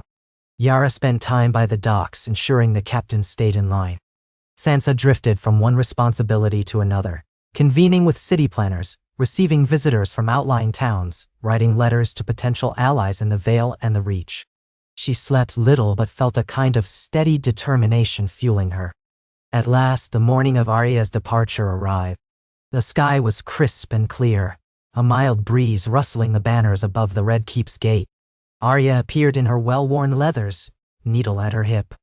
At her side stood a lean ironborn guard named Rowan Pike, one of Yara's best, by her own account, armed with a short sword and a dagger. He looked skeptical about traveling alongside a woman half his size, but one glare from Arya seemed to cow him into a more respectful posture. They stood in the courtyard as grooms readied 2 stout horses, packing them with provisions for the journey. Sansa and the rest of the council came to see them off. Margaery offered Arya a polite farewell. Yara gave Rowan a firm pat on the back and Missandei bowed her head in formal courtesy. Brienne stood beside Sansa, arms crossed, scanning the yard for any sign of threat even now. A handful of onlookers, servants, guards, and curious courtiers had also gathered, whispering among themselves. When all was in order, Sansa stepped forward and gently squeezed Arya's shoulder. "Be safe," she said. Arya smirked. "I'm always safe, even when I'm not." "I'll hope for no trouble on the roads," Sansa replied, ignoring the wave of anxiety that whispered, "What if you lose her again?" "If there is," Arya said, climbing onto her horse, "trouble will regret finding me." She took the reins, adjusting her stance. Rowan Pike mounted as well, giving a curt nod. "We'll ride fast. You'll hear from me soon." With that, they set off through the gates of the Red Keep, hooves echoing on stone. Sansa and the others stood in solemn watch until Arya and Rowan disappeared into the winding streets. Then, with a final glance at the receding figures, Sansa turned away and headed inside to face the day's demands. The momentary ache in her chest was a familiar one. Letting loved ones go was never easy, but she reminded herself this was for the good of the realm and for the North. Arya could handle herself, perhaps better than anyone. Days passed. Life in the capital continued its slow transformation. Construction on a small hospital in Flea Bottom began, funded by the crown and overseen by local healers whom Sansa had enlisted. A modest wave of excitement coursed through the slums at the idea the Queen cared enough to build something so directly beneficial to them. Yara announced that the shipping lanes to the Narrow Sea were safer than they had been in a generation, though she warned that pirates from the Stepstones might one day test their strength. Margaery finalized preparations for her journey to the Stormlands. She would take a small retinue of Tyrell loyalists who had survived the war, aiming to show that her family still existed, still had some measure of influence, and was eager to cooperate. Missandei continued her deep dive into the royal archives, occasionally emerging with new details that required immediate attention. During this time, Sansa found her nights restless. She often woke in the dark, heart pounding with half-remembered dreams of the past. Joffrey's malicious grin, Cersei's cold stare, the roar of the crowd during her father's execution. The bed in her royal chamber sometimes felt like a prison. On one such night, she rose from her bed, pulled on a dressing gown, and wandered the silent corridors of the Red Keep. Guards on the night shift bowed as she passed. She offered them curt nods, not wanting to make conversation. Eventually, she found her way to a balcony overlooking the city, the moonlight silver on her hair. Below, King's Landing spread like an uneven tapestry of rooftops and alleyways. Lanterns twinkled in the darkness, marking taverns, watch posts, and the occasional restless household. Sansa leaned on the stone railing, trying to let the cool night air calm her nerves. The city looked almost peaceful from this vantage, though she knew too well how many dramas unfolded behind closed shutters. Her mind wandered to Arya on the road, to the uncertain hearts of the Northern Lords, to the potentially explosive negotiations with the Stormlands, to the fragile alliances that kept the city from descending back into chaos. She thought of how slender a thread held all these forces together. And yet, she had little choice but to carry on. She had not fought her way from terrified captive to Queen Regent just to fall prey to despair. A gentle voice broke the silence. "Your Grace, are you all right?" She turned to see Brienne standing a few paces behind, concern evident in her posture. Sansa hadn't heard her approach, which was a testament to how lost in thought she'd been. "I'm fine," Sansa said softly. "Just thinking." Brienne joined her at the railing, gazing out at the city. "Is there any particular worry weighing on you?" Sansa sighed, brushing a strand of hair behind her ear. "All of it. The realm, the reforms, potential enemies. Even the simplest tasks feel monumental some days. And I keep remembering, she didn't finish, but she knew Brienne understood. The Red Keep held too many ghosts. Brienne lowered her head in empathy. I know, but you've been doing well, Sansa. Truly, I've witnessed rulers who either ignored the people or ruled them by fear. You do neither. That alone is remarkable. Sansa mustered a small smile. Thank you, Brienne. Sometimes I wonder if I'm fooling myself, if I'm too soft for this city's cruelty. Brienne shook her head emphatically. No, Dautiel. You're strong in your way. You've been strong a long time. You've simply chosen not to let cruelty define you. They stood there together in companionable silence for a while, the moonlight reflecting off Brienne's breastplate. After a moment, Sansa spoke again, her voice quiet. How do you do it? Remains so steadfast. Brienne exhaled, a thoughtful look crossing her face. I remember my vows. I remember what honor means to me. I remind myself that while the world is often harsh, there are still people worth protecting. I think of you, of Arya, even of Margaery, who once endured terrible fates here. Each time I see you all step forward instead of cowering, it strengthens my resolve. Nan. Sansa placed a hand lightly on Brienne's forearm. We owe much of that courage to you. Brienne blinked, momentarily at a loss. Then she bowed her head, as though she had no words for Sansa's gratitude. They remained there a moment longer, letting the night air wrap around them. Two women bound by shared experiences and mutual respect. Eventually, Sansa felt calm enough to return to her bed, and Brienne escorted her back, ensuring the halls remained silent and secure. The next morning, Margaery's retinue departed for the Stormlands amid well-wishes from the court. Sansa stood by the gates of the Red Keep to see them off, remembering how, not so long ago, Margaery had been the one trapped by marriage alliances to vicious kings. Now she left of her own accord, with a purpose she believed in. Sansa prayed the mission would strengthen the realm rather than add another complication. After the riders vanished from view, Sansa returned to the daily grind. Petitions, councils, letters. She welcomed a messenger from the Reach who brought updates on farmland recovery in the aftermath of war. She attended to a visiting maester from the Citadel who seemed skeptical about the city's new policies, but was at least curious. She met with local tradesmen who reported that markets were thriving, albeit slowly. The city was healing, one bandage at a time. 3 weeks passed with no major incidents, aside from petty squabbles that the small council handled. Each morning, Sansa watched the horizon for any sign of Arya's return, or for Margaery's ravens from the Stormlands. Now and again, a letter arrived from Margaery detailing her progress. Brian Storm proved somewhat wary at first, but he seemed open to negotiation. He demanded recognition of his rule from King's Landing, but in exchange he would pledge fealty to Sansa. Margaery was smoothing those talks with her usual finesse. Of Arya there was no word at all. That was normal enough. Ravens did not always fly swiftly to and from the north, and Arya was not the type to waste time on letters. Still, Sansa found herself growing anxious. She trusted Arya's skills, but she also knew the roads and the north could be unpredictable. One evening, while Sansa was finishing her dinner in the privacy of her solar, a guard knocked on the door. Your Grace, there's a messenger here, a boy from the Riverlands. He's frantic, insists he has important news. Sansa set aside her spoon, heart skipping. Show him in. Moments later, a dirt-smudged boy stumbled into the room, bowing stiffly. He clutched a small pouch. Your Grace, I was told to bring this to you, he panted, eyes wide. They said you'd want to see. Sansa rose, crossing the room with measured steps. She offered the boy a cup of water which he gulped desperately.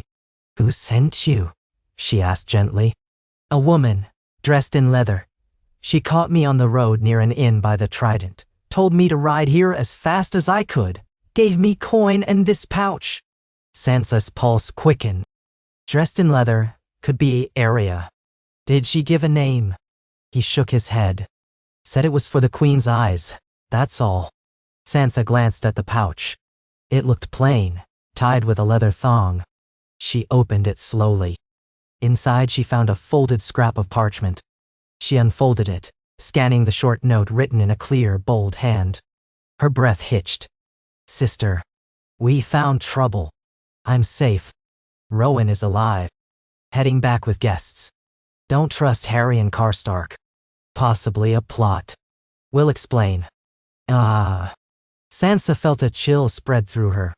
Harry Karstark was a northern lord, one who had once opposed the Starks after Robb executed Lord Rickard Karstark. She remembered him only vaguely, but that family had old grudges. If Arya had stumbled on a plot involving him, she forced herself to breathe calmly. Arya and Rowan were alive, and they were coming back. But trouble was brewing. She needed to prepare. She handed the note to Brienne, who had entered behind the boy. Brienne read it, her expression turning somber. Karstark. That could mean Karhold's forces. Are they planning a move on the north, or here in King's Landing? Sansa closed her eyes briefly. I don't know. But if Arya mentioned it, it must be serious. She'll explain when she arrives. She turned back to the messenger. Thank you. You did well. Wait in the kitchens. You'll be given a meal and a place to sleep. We may need you to guide us further. Not to all. The boy nodded, looking relieved that he wasn't in trouble, and followed the guard out. Sansa stood there for a long moment, letting the dread settle. Brienne gently set a hand on her shoulder. We can't be sure what exactly the plot entails, Brienne said quietly.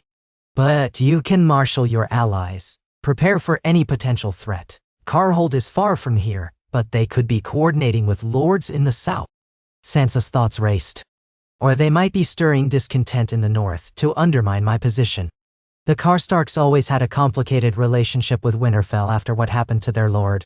But if Arya was in the north, how did she learn of this so quickly? Will and Shield. Brienne's mouth formed a thin line. Arya has her ways. She might have overheard something or forced someone to talk. True, Sansa murmured. Let's keep this quiet for now. I don't want panic and I don't want to tip off anyone who might be involved. Double the guard near the gates, but do it discreetly. I'll gather the council at dawn to discuss our next steps. By then, Arya might already be in the city or close to it. In the Torloy. Brienne bowed. As you wish, your grace. She left to execute Sansa's orders. Alone in her solar, Sansa paced, her mind churning. Had she been naive to assume no one would challenge her rule directly?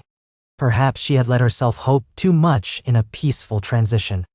The Karstarks had once been loyal bannermen to the Starks, but that bond fractured when Robb executed their patriarch for treason. There was old blood there, old grudges. If Harry and Karstark wanted revenge or power, he might exploit the North's uncertainty. Her status as queen in the South with a kingdom that was still recovering from war could be the perfect angle to sow discord. Could he have allied with other houses as well? Bitter remnants of the Boltons or others who resented Stark rule. She paused at the window, looking out at the city lights. The calm she had worked so hard to build suddenly felt like it was trembling on a fault line. But she refused to let fear paralyze her. She had endured too much to be undone by a single threat. And now that she had a warning, she could act. Morning came, and with it, the gathering of the council. They met in the same chamber as always, though the mood was more subdued. Missandei and Yara listened intently as Sansa read them Arya's brief message. Margaery was still away in the Stormlands, so her seat remained empty. Brienne stood at attention, arms crossed, scanning the room as though an assassin might spring from the shadows. Sansa placed the note on the table. This is all we know, Sansa said quietly. Arya and Rowan are returning with guests, though I can't be sure who they are or whether they're friendly or prisoners. As for Harry and Karstark, the note warns not to trust him. That implies he's involved in some plot that affects us directly. None. Once. Yara scratched her chin thoughtfully. The Karstarks are a northern house, but from what you've told me, they hold grudges. If they're making alliances with southern houses that resent you, that could be trouble. We should tighten security. Brienne nodded. I've doubled the city watch at key points, but we don't want to appear alarmed to the entire population. That could cause panic or tip our hand. Missandei tapped her quill against her chin. We might discreetly question any new arrivals at the gates. Compile a list of who's come into King's Landing in the last month. Nobles, merchants, travelers. If Harry and Karstark send envoys or agents, they might already be here. Nah, do all. Sansa agreed, instructing Missandei to coordinate with the guards at the city gates. Yara offered to dispatch a few loyal Ironborn to mingle with the crowds near the port, listening for rumors. Brienne suggested stationing watchers on all major roads leading into the city. They decided not to act overtly against any rumored allies of the Karstarks yet, for lack of concrete evidence. The best course was caution until Arya arrived with more information. The day dragged on. Sansa forced herself through the usual obligations, meeting with lesser lords, signing decrees, reviewing reports, while a persistent worry gnawed at her mind. She stayed close to the Red Keep though, expecting at any moment a herald would arrive announcing Arya's return. Finally, late in the afternoon, a guard came running. "Your Grace, your sister has arrived at the main gate. She's brought a small party of riders with her." Sansa wasted no time hurrying to the courtyard, flanked by Brienne and Yara. A warm breeze tugged at her skirts as she emerged to see Arya dismounting from a dusty horse. Rowan Pike, equally dust-caked, swung down beside her. Behind them rode half a dozen men and women. Sansa's brow furrowed. She didn't recognize them immediately. They wore simple riding clothes, not the furs of northern nobility. One among them was bound at the wrists, flanked by two others who kept close watch. A prisoner. Arya took a moment to stretch her stiff limbs, then met Sansa's gaze. "We made good time," she said, her voice flat with fatigue. "This is Cerda, Joss, and the others, trusted folk from House Mormont. And that," she jerked her head toward the bound man, "is Hallam, one of Harry and Karstark's men. He's the mouthpiece for a conspiracy we stumbled onto in the north." Sansa stepped forward, heart pounding. "Arya, are you unharmed?" Arya nodded. "A few scrapes, no worse. Rowan took an arrow in the shoulder, but he's fine." Rowan grimaced but shrugged in agreement. "It's a longer story than I can tell here. Best we talk privately." Sansa glanced at the prisoner, whose eyes were hard and defiant. "We'll move to the council chamber. Brienne, see that the prisoner is secured with a pair of guards. Arya, bring your Mormont companions. If they're from Bear Island, we can trust them." Arya's mouth twitched in something like amusement. "You can trust them more than most. They're loyal to the memory of Lyanna Mormont, and they still hold House Stark in high regard." They made their way into the Red Keep, the caravan of horses left behind for the stable boys to handle. Along the corridors, curious onlookers parted, whispering about the ragged band of northerners and the captive. Once in the council chamber, Sansa had Brienne position the bound man at the far end, flanked by two stern-faced guards. Arya, Rowan, and the four Mormont retainers gathered near the table, while Yara and Missandei joined them. The tension in the room felt palpable. Arya launched into the account of what had occurred. After reaching the outskirts of Winterfell, she discovered that the Castellan, Gareth Woods, was no longer in full control. Harry Karstark had arrived unexpectedly with a small force, claiming he bore a message from the Queen. The Castellan found Karstark's story suspect, but Karstark persuaded some northern lords to side with him by spreading falsehoods, that Sansa intended to force the North's subjugation, that she was planning to strip traditional northern rights, and that she was conspiring with southern lords to tax the North into poverty. While Gareth tried to maintain order, Karstark sowed fear and whispered of an uprising. According to Arya, the situation was not yet open warfare, but tensions rose daily. Arya and Rowan dug around quietly, seeking to confirm Karstark's motives. They overheard enough to learn that Karstark was in contact with certain disgruntled families in the south, possibly old Lannister loyalists or other malcontents, hoping to coordinate a rebellion. The North would rise, Karstark claimed, if Sansa so much as tried to exert authority there.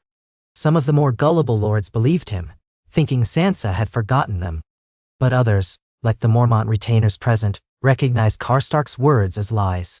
"Then we found Hallam," Arya said, pointing at the prisoner. "He's one of Karstark's captains, carrying letters from a southern conspirator. We cornered him on the road, took him captive. He wouldn't talk, so we—" Her tone was grim, suggesting the sort of persuasion Arya specialized in. "He spilled enough to confirm that at least one southern lord is involved. Didn't name names, but I suspect it's someone with leftover Lannister ties, or maybe someone from the Vale who hates the Starks. Hard to say yet." Sansa's stomach churned. "So there's a coordinated plan to undermine my rule by igniting an uprising in the north. Then while I'm preoccupied with that, the southern conspirators might attempt a coup in King's Landing." "No." Arya nodded. "That's my read of it." The Mormont folk murmured their agreement. 1. A tall woman named Kurta spoke up. My lady, we came along to pledge Bear Island's loyalty. We don't want any part of Karstark's treachery. We saw how you handled the wars. We remember the sacrifices your family made. But Stark is cunning. He's spreading rumors that you've sold the North's independence for power in the South. Rowan Pike muttered a curse under his breath. We nearly got killed heading out of Winterfell. Some of Karstark's men tried to ambush us on the King's Road. Yara exchanged a glance with Sansa. If Karstark's embedded with Southern traitors, we need to find out who. We can't fight shadows. Brienne, her face taut, stepped closer to the prisoner. Hallam, is it? You'll answer the Queen's questions now, or we can send for the royal torturer.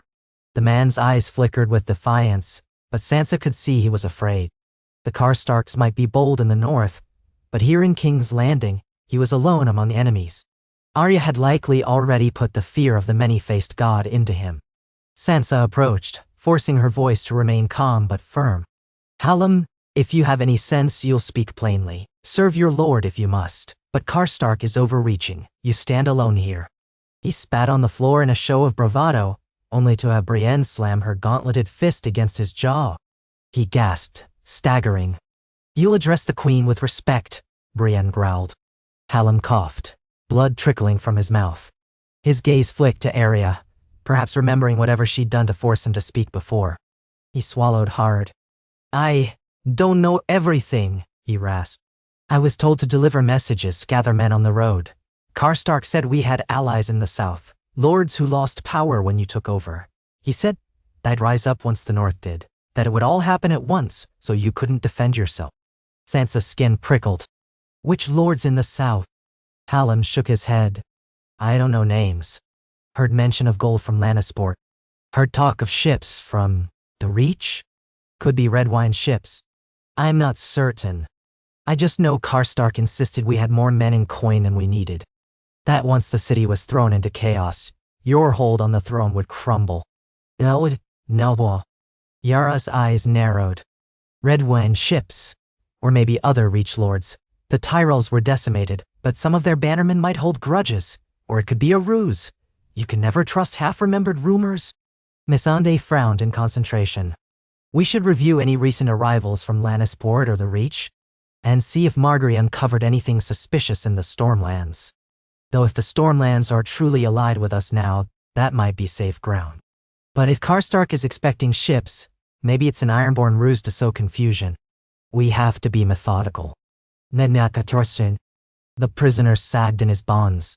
I've told you all I know. Let me go, he muttered. Sansa fixed him with a cold stare that even surprised herself. No, you'll remain in custody. If we discover you lied or withheld anything, your punishment will be severe. He gulped, falling silent. Arya stepped away, leaving the man to the guards. Sansa nodded at Brienne. Take him to the dungeons. Keep him guarded around the clock. No visitors. When Hallam was escorted out, the Mormont retainers knelt before Sansa, pledging again that Bear Island would always stand with House Stark. Sansa thanked them, mindful of how proud and unyielding the Mormonts could be. Their presence was comforting. It reminded her that not all northern houses had lost faith. She promised them fair treatment and a place in King's Landing as honored guests until it was safe for them to return. Once the prisoner and the Mormont folk were settled, Sansa dismissed everyone except the inner council. They huddled around the table again, tension thick. Arya leaned against the wall, arms crossed, exhaustion lining her face. So, Sansa said, trying to keep her voice steady, we have confirmation of a plot, possibly multiple lords in the south colluding with Karstark. The north itself is unstable. How do we respond? Missandei inhaled slowly. First, we protect the city. Whatever Karstark's plan, it likely hinges on dividing your forces. If we keep the city strong and stable, it won't be easy to overthrow you. Secondly, we gather more intelligence. Hallam may have more to say, or we can investigate who in Lannisport or the Reach might be sending money. We can also send messages to Lord Edmure Tully in the Riverlands, to see if there's any suspicious troop movement near the Trident. Yara nodded. I'll alert my Ironborn captains. If ships from the Reach or Lannisport try to sail near King's Landing in suspicious numbers, they'll have to go through waters we patrol. We can intercept them before they land if it comes to that. Arya spoke up. And what about the north? If Karstark's stirring rebellion, we can't let him gather momentum. But you can't leave your throne here, Sansa. Nay. Sansa's heart sank. The north had always been a part of her, but physically going there to quell an uprising would leave King's Landing vulnerable. And if she stayed here, Karstark might claim that she'd abandoned the north, fueling his propaganda. She glanced at Brienne. Any thoughts? Brienne considered. We could send a trusted envoy with a contingent of soldiers or knights loyal to you. Someone who can speak with Gareth Woods, rally loyal northern houses, and publicly denounce Karstark's lies. But the question is who? Arya's already done so much.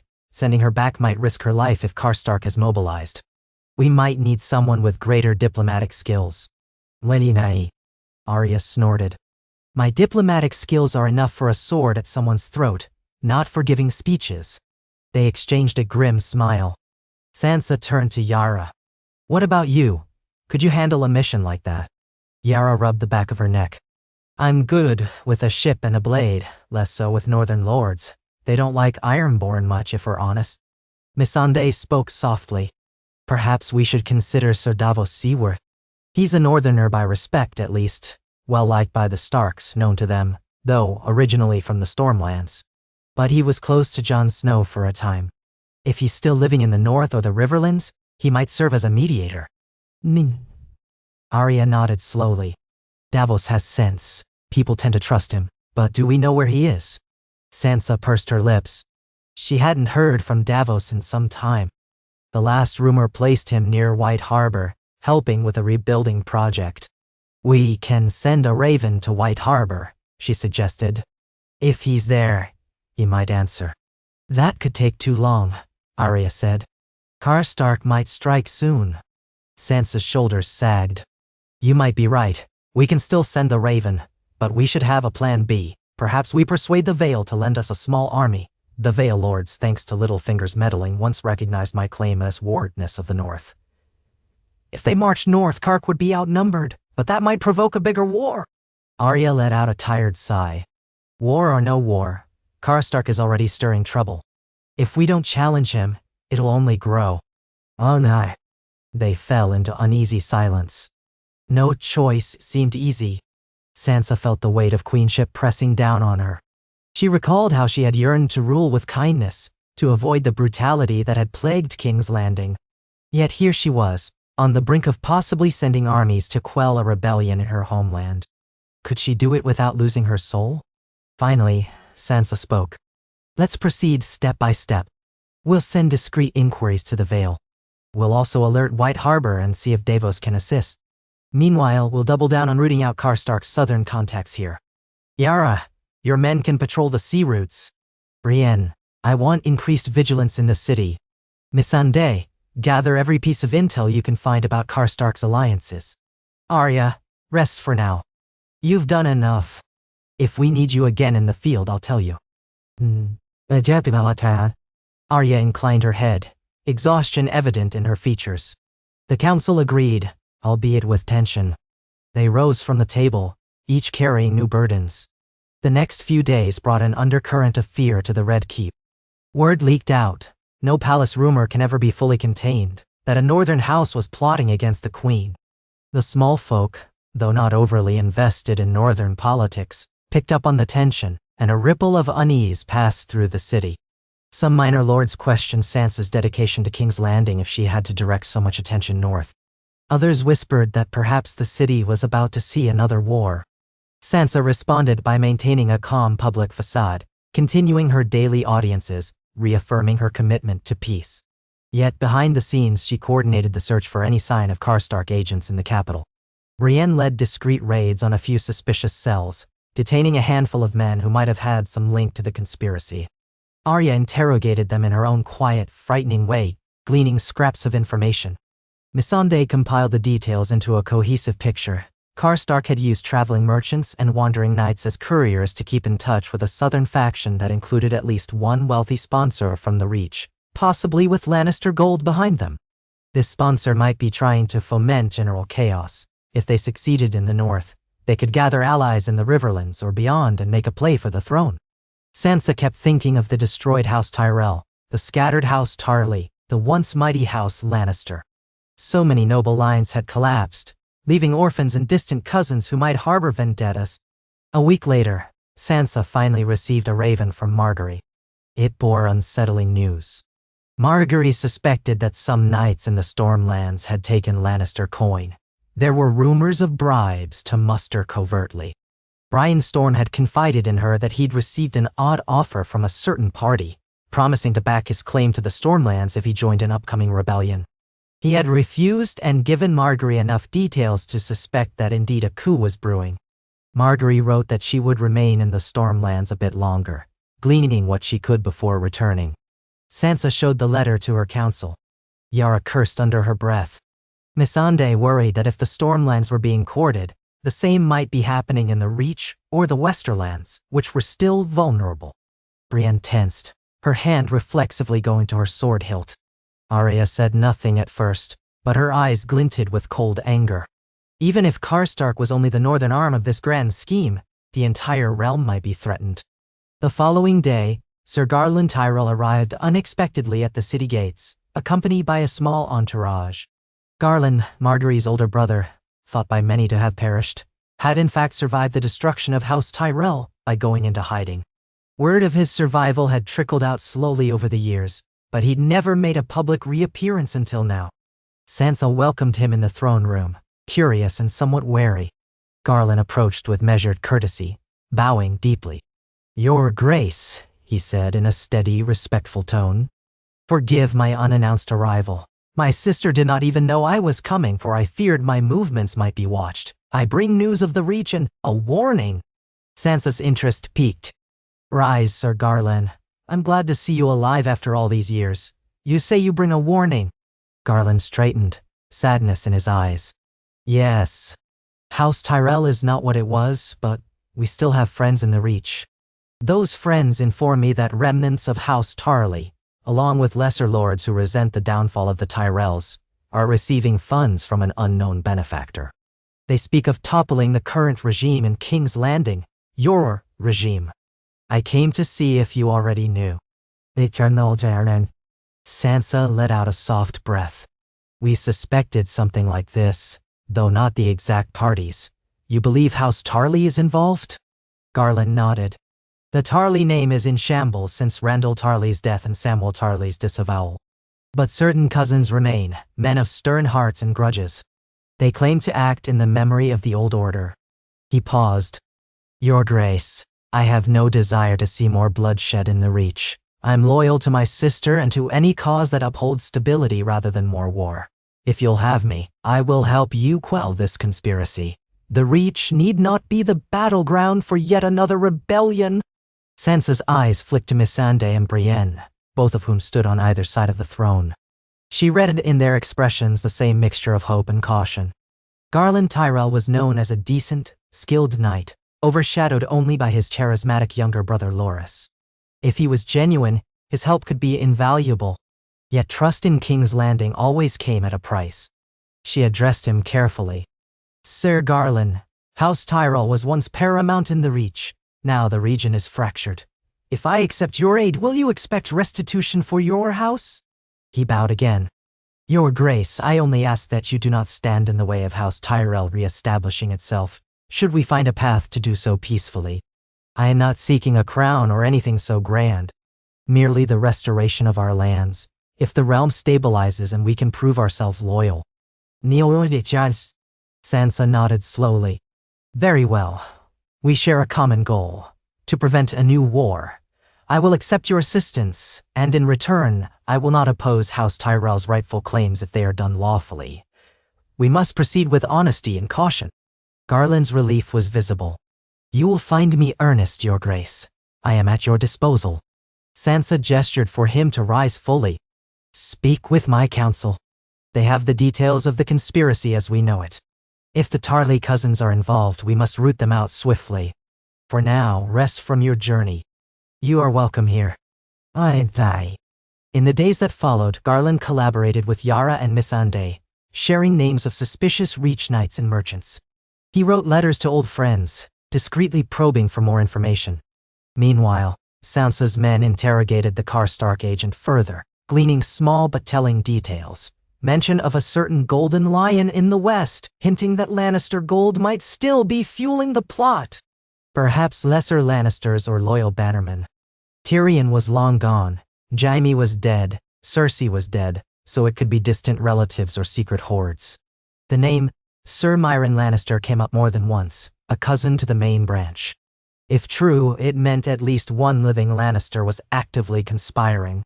As the puzzle pieces clicked into place, Sansa felt a chill.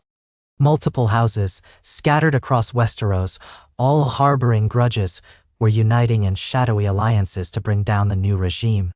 Karstark in the north, Tarly offshoots in the Reach, Lannister cousins in the west, possibly others in the Stormlands. Each had their own reason, revenge, lost titles, or pure ambition, but they shared a willingness to use violence to unseat her. Sansa recognized it as a final spasm of the old world, determined to keep power in the hands of the same families who'd always held it. But she would not yield to them. If she did, everything she and her council had built, the chance for a fairer, more inclusive realm, would vanish under the boots of another tyrant. Late one night, she convened a secret meeting in her solar.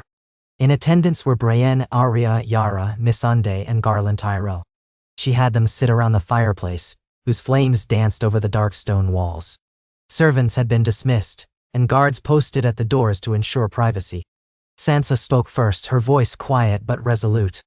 "We can't wait for these conspirators to strike at their chosen moment. We must move first. But I refuse to wage another devastating war unless it's absolutely unavoidable." Arya gazed at the fire, then looked at Sansa. "We can pick them off individually, disrupt their alliances. If Karstark sees his southern partners failing, he'll lose momentum in the north. If the Tarly cousins lose their funds, they can't hire sellswords." And Yara nodded. "We can intercept shipments of gold at sea or on the roads. We have enough eyes now that we know what to look for. Strike their purse and they lose their teeth." Brienne frowned slightly. "That still leaves men like Karstark with personal armies. A lack of coin won't stop them from mustering their own bannermen, especially in the north. And if any local lords are truly devoted to the cause, they'll fight even without pay." Missandei offered a measured suggestion. "Then we might need to use diplomacy as well.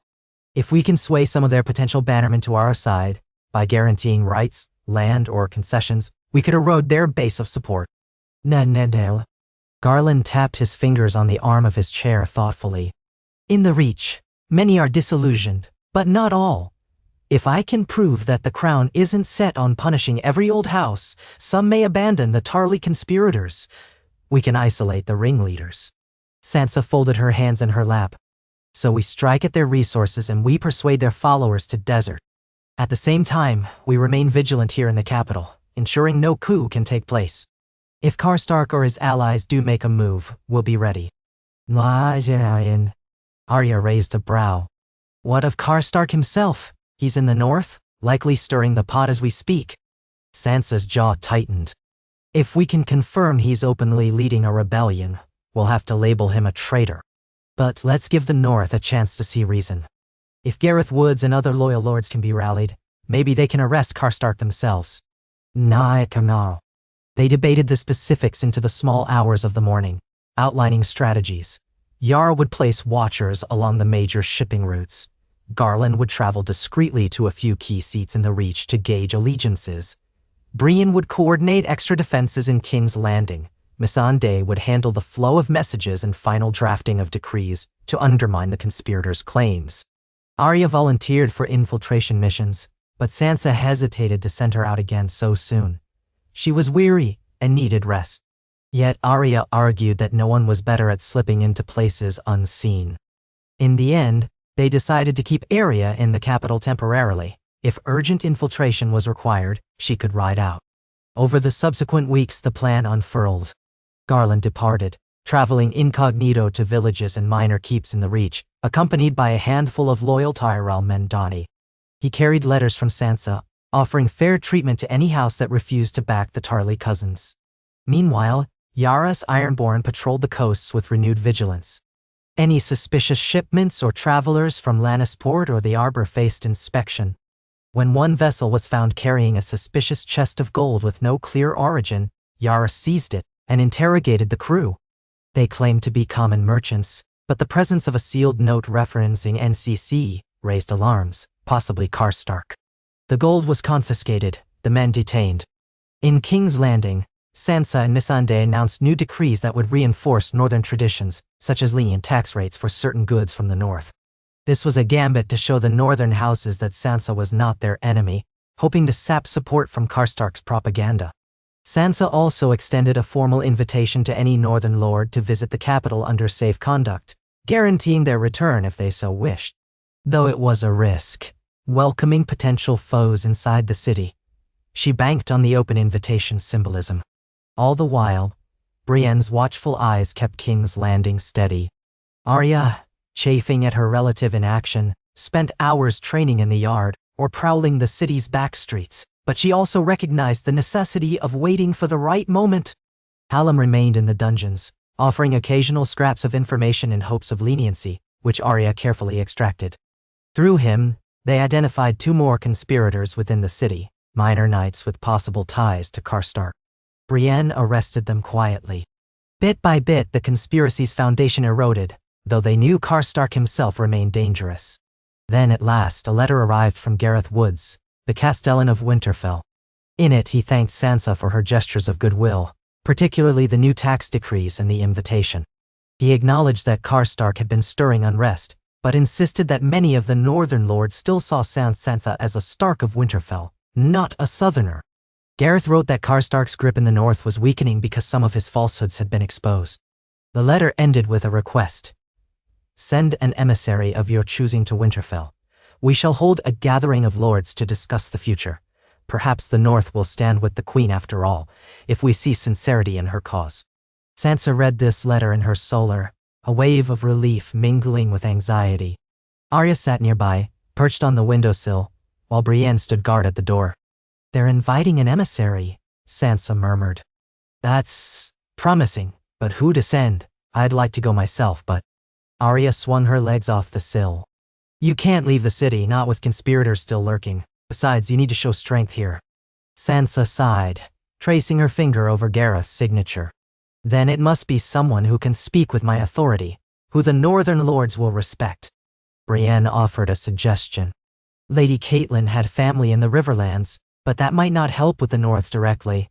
What about... Well, you said once that Lord Wyman Manderly's line is still alive in White Harbor. If we contact them, they might stand as mediators? Arya frowned. Manderly's loyal, but we need a direct representative of the crown.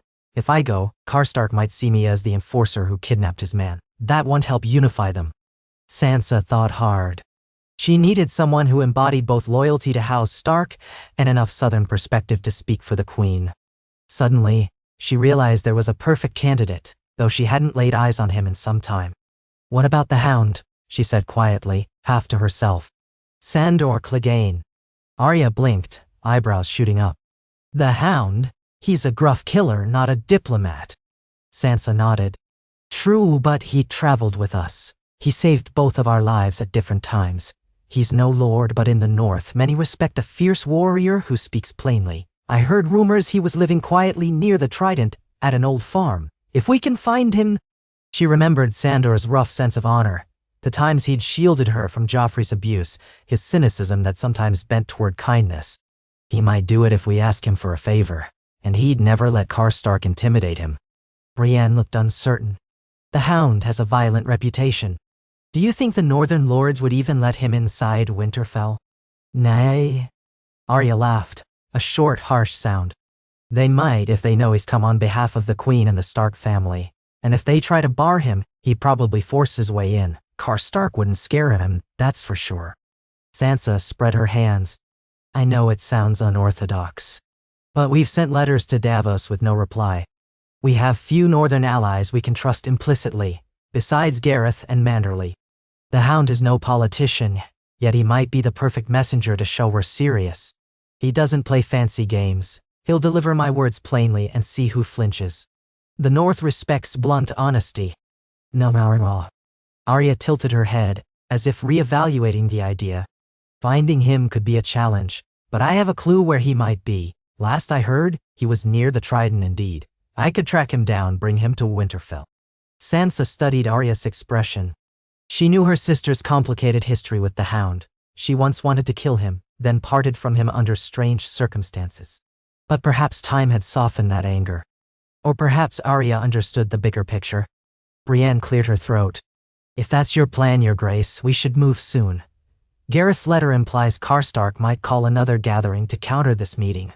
We want the official emissary to arrive before Karstark can sabotage it. Sansa nodded, her mind made up. Yes, we'll do it. Arya, you're sure you're up to this? It's another journey north, searching for a man who might not want to be found. Arya smiled thinly. I can handle it. So it was decided.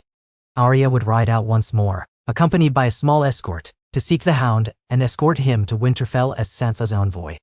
As unconventional as it was, they had few better options. Preparations began immediately.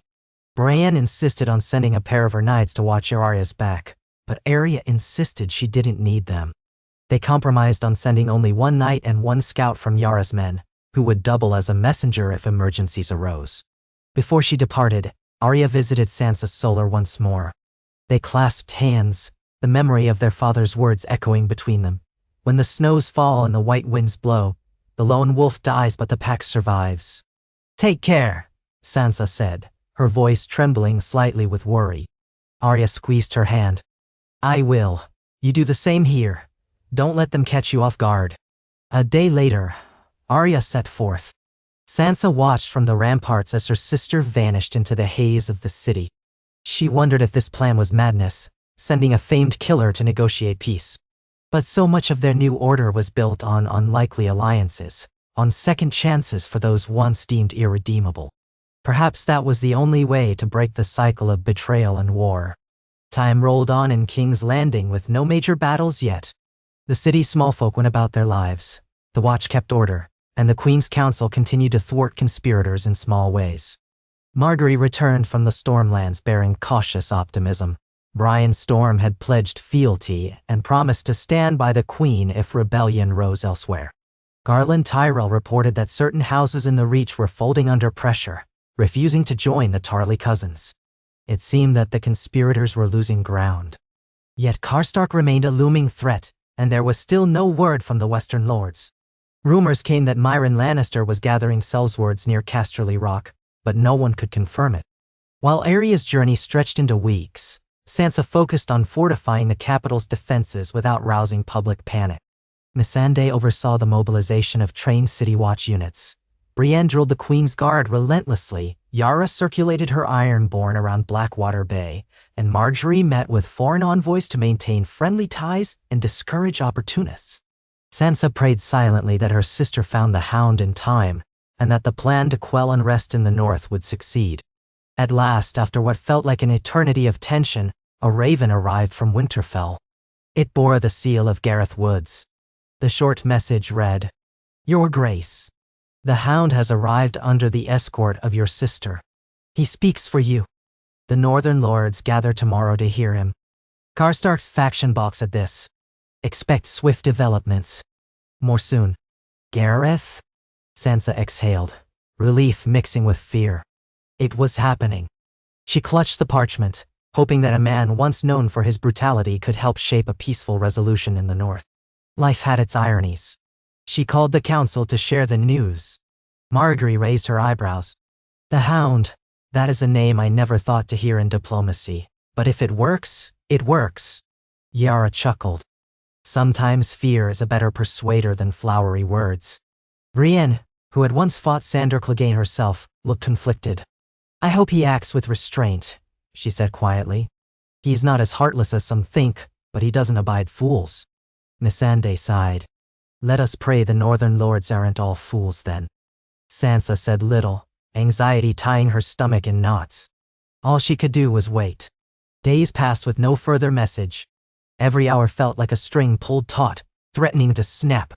She busied herself with the usual tasks, but her mind was far away, in the cold corridors of Winterfell, imagining the hound's rasping voice echoing among proud northern lords, with Arya at his side, her eyes watchful. Were they negotiating? Threatening? Fighting? Finally, on a rainy morning, a rider arrived at breakneck pace, dripping mud on the Red Keep's polished floors. He bore a letter, sealed with the Stark direwolf rather than Gareth Wood's personal sigil. Sansa's heart pounded as she took it from him, dismissing the rest of the court so she could read it privately in the council chamber. Brienne, Margaery, Yara, Missandei, and Garland Tyrell hovered close. She broke the seal, reading aloud. Your Grace, I write with urgent news from Winterfell. The gathering of lords took place. The Hound spoke with a bluntness that shocked most. He recounted the hardships you endured in King's Landing, the war, and your commitment to protect the North. Many were swayed. Karstark challenged him openly, calling for proof. The Hound offered his oath in blood, and Arya Stark spoke on your behalf. The Mormont and Glover representatives declared their loyalty to you, as did the Serwyns and Tallhearts. Under public scrutiny, Karstark threatened violence. A scuffle ensued, and Karstark attempted to strike down the Hound. He failed. The Hound disarmed him. Then Arya Stark intervened, forcing Karstark to yield. Karstark was placed under arrest for fomenting rebellion. His men scattered. With the immediate threat contained, the Northern Lords cast their votes.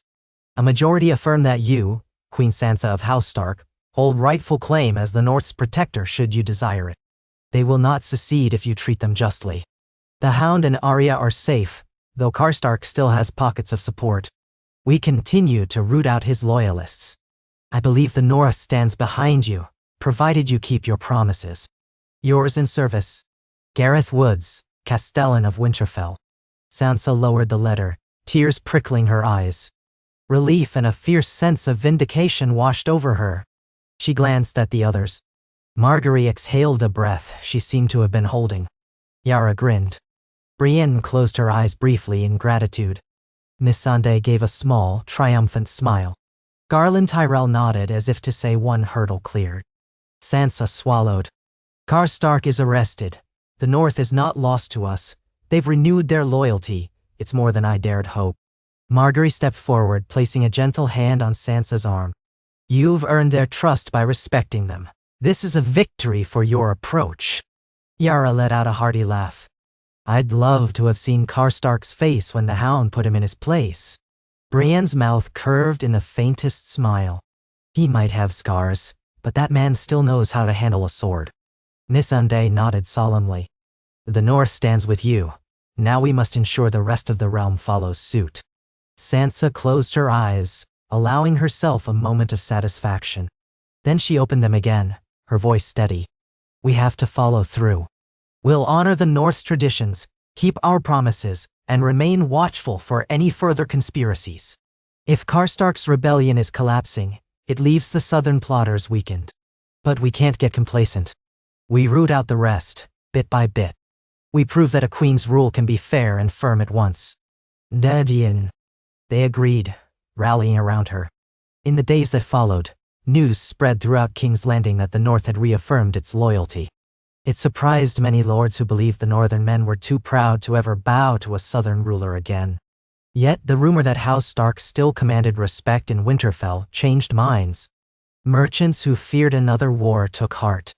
Some lesser conspirators vanished, presumably fleeing the city once they realized the plot might fail.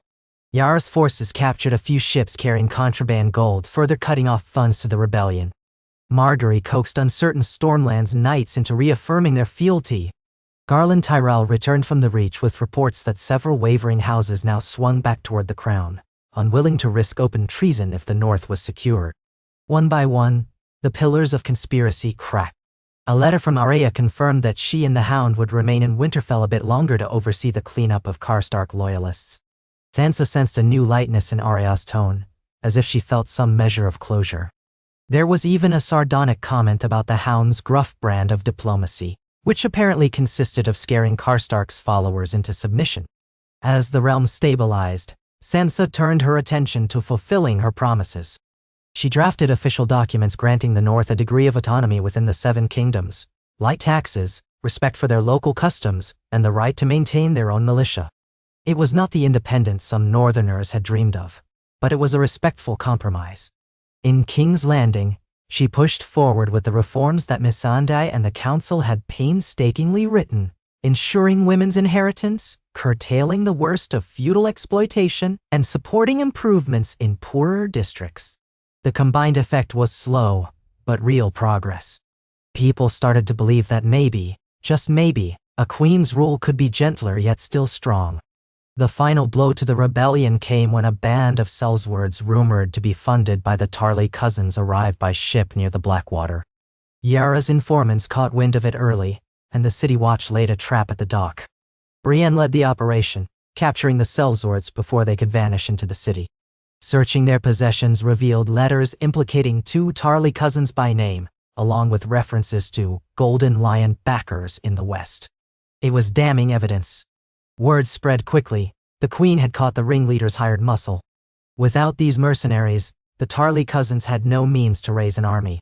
Soon after, Garland Tyrell's allies in the Reach confronted the Tarley traitors, forcing them to surrender. A sealed vault of Lannister coin was uncovered, linking them to Myron Lannister. With that, the southern plot unraveled. In the Great Hall of the Red Keep, Sansa presided over a final round of trials for those conspirators captured in the city. Hallam, Karstark's agent, testified against them, hoping for leniency. The Tarley cousins, gaunt and bitter, tried to defend themselves, claiming they sought only to restore honor to the realm. Sansa listened to it all with a calm that belied her inner turmoil. She hated that it had come to this, that people so stubbornly clung to ancient grudges. But she had no choice. A queen who would not deliver justice was no queen at all. The conspirators were found guilty of treason. Some were sentenced to the Night's Watch, others to labor, and a few who committed murders were executed. It was a grim necessity, and Sansa carried it out with quiet resolve, remembering her father's lessons about administering justice. Where she could show mercy, she did. Where she could not, she did not flinch. Within days, word of the trials spread. The realm stirred with relief that the rebellion had ended before it truly began. Some lords, even those who had once doubted Sansa, began to speak of her as both merciful and unyielding, a queen who balanced justice and compassion. Small folk in King's Landing went about their lives with a renewed sense of stability. Trade picked up. The new hospital in Fleabottom opened its doors. Slowly, the city replaced talk of the next war with chatter of the Queen's new reforms. Not long after, a fresh wave of arrivals poured into the city for a grand audience with the Queen. Northern lords who wished to see the capital and confirm their loyalty in person, Stormlance knights pledging support, a delegation from the Reach led by Garland Tyrell, and a chastened minor, Tarley Scion, who promised to keep the peace. Dorne sent envoys bearing gifts of wine and spices, acknowledging the Queen's new place in the realm. Even the Iron Islands, through Yara's presence, reaffirmed an uneasy truce with the mainland. Sansa stood on a dais in the Great Hall, her auburn hair woven into a crown-like braid, clad in a gown that combined northern fur accents with southern silk. She greeted each party with measured grace, forging alliances with carefully chosen words. When the hall finally emptied, and only the council remained, Brienne, Yara, Marjorie, Missandei, along with Garland Tyrell, Sansa felt a wave of exhaustion and relief. She descended the dais, removing the thin silver circlet from her brow, letting out a long breath. "It seems we've weathered the storm," she said softly. "I can hardly believe it." Marjorie's smile was radiant.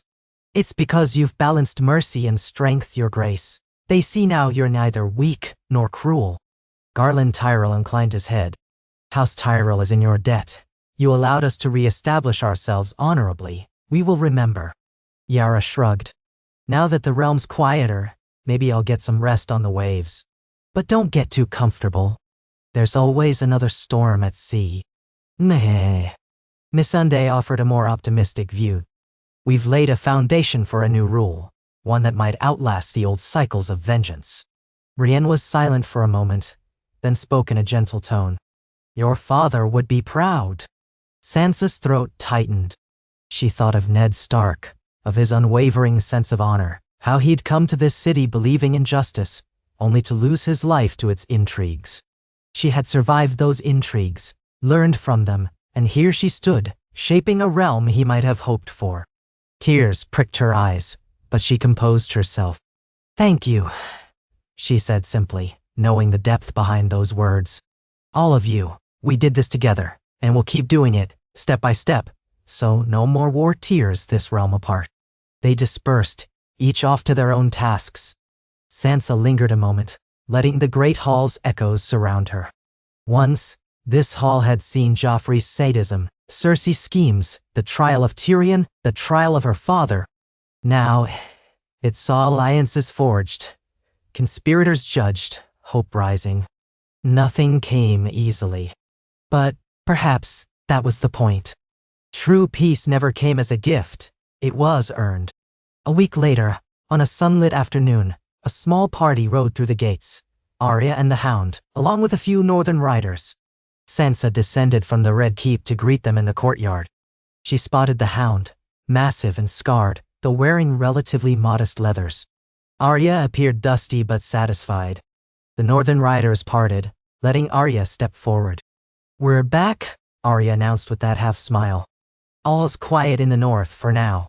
Sansa's gaze slid to the Hound, who stood a step behind her sister. Sandor Clegane's burnt visage remained as intimidating as ever, but there was a flicker of something in his gray eyes, an acceptance perhaps. Sansa dipped her head in acknowledgement. "Thank you, Sandor. You helped avert a civil war." He gave a non-committal grunt, scratching his jaw. "Wasn't for your fancy thanks, girl. Did it for the Starks. Anyway, the North wasn't nearly as cold this time round." Arya rolled her eyes. "He's being modest, believe it or not. He practically dared Karstark to kill him in front of everyone."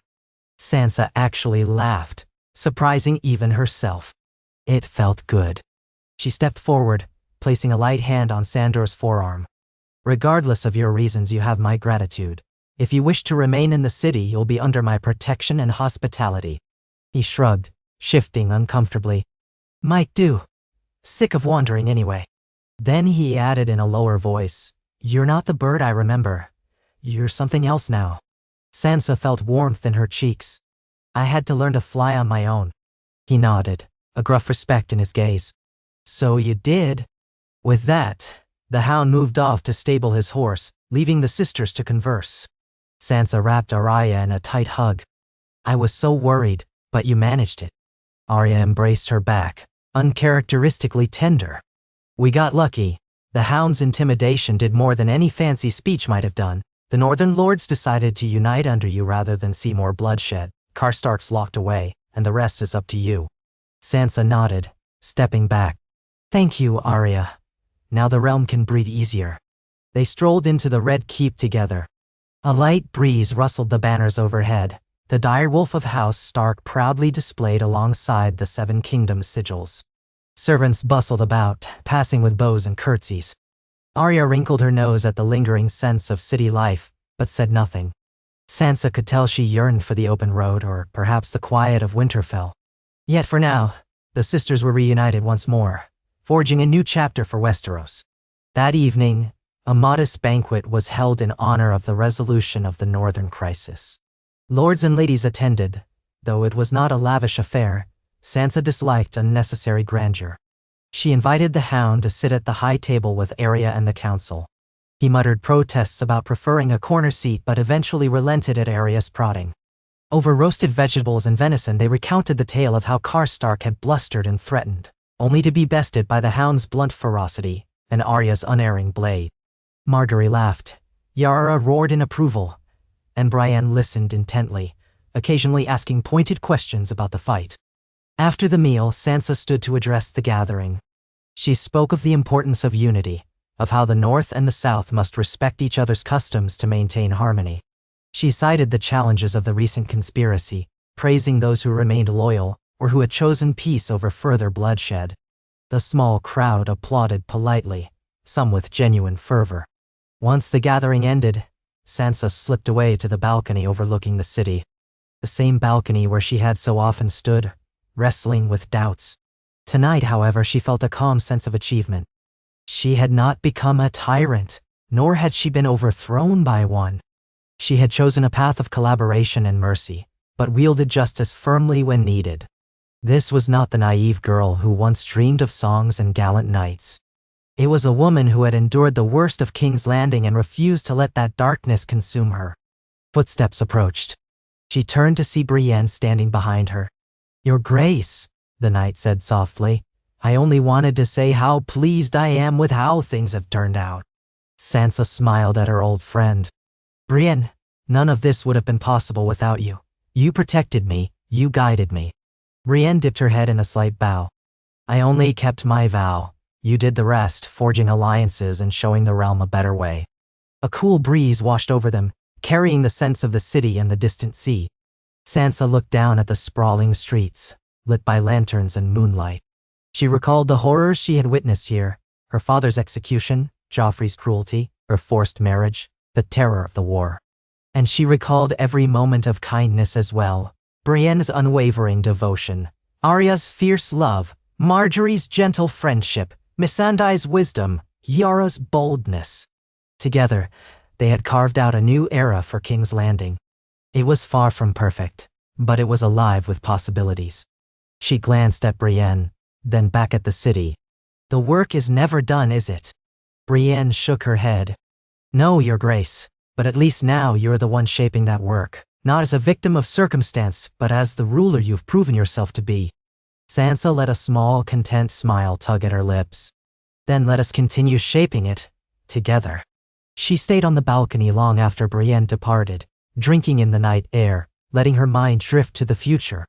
This realm, broken as it was, could be made whole, through patient reforms, shared purpose, and the courage of women who refused to be silenced. If new threats emerged, she trusted that the alliances they had built would stand firm. King's Landing had once been a symbol of everything that was cruel and deceptive in Westeros. But with each passing day, Sansa saw it transforming into something else. A living testament to resilience, unity, and a quiet determination that no amount of old grudges or new conspiracies could extinguish. She thought again of her father. Ned Stark had come to King's Landing hoping to serve honor and justice, believing that a king should protect his people. He died for that belief. But in the end, his daughter was here, carrying on the ideals he tried to uphold. Perhaps some part of him lived on in her every decision. She could almost feel his presence, as though he stood behind her, placing a reassuring hand on her shoulder. A final gust of wind stirred her hair. She pulled her cloak tighter, feeling the faint chill of the approaching night. Tomorrow she would gather with her council, the women who had walked through ashes and flame, heartbreak and loss, to stand at her side. They would plan the next set of reforms, discuss trade routes, settle inheritance disputes, train the Watch, strengthen ties with Dorne. There was always more to do. But for tonight, she allowed herself a single moment of quiet victory. Yes, the realm had tested them. Yes, it would test them again. But for the first time in many, many years, Sansa Stark believed that King's Landing might no longer be the graveyard of good intentions. Instead, it could become the birthplace of a new Westeros, one shaped by compassion, guided by justice, and fortified by the unwavering resolve of those who had once been called powerless. She turned away from the balcony's edge and walked back inside, the flicker of torches lighting her path. In her wake, the city stretched out under the starlit sky, and somewhere in its winding streets, small folk slept without the fear they once knew. Tomorrow would come. Challenges would come. But so would the women who answered them, Sansa and her council, forging onward, determined to rule not through tyranny, but through hope.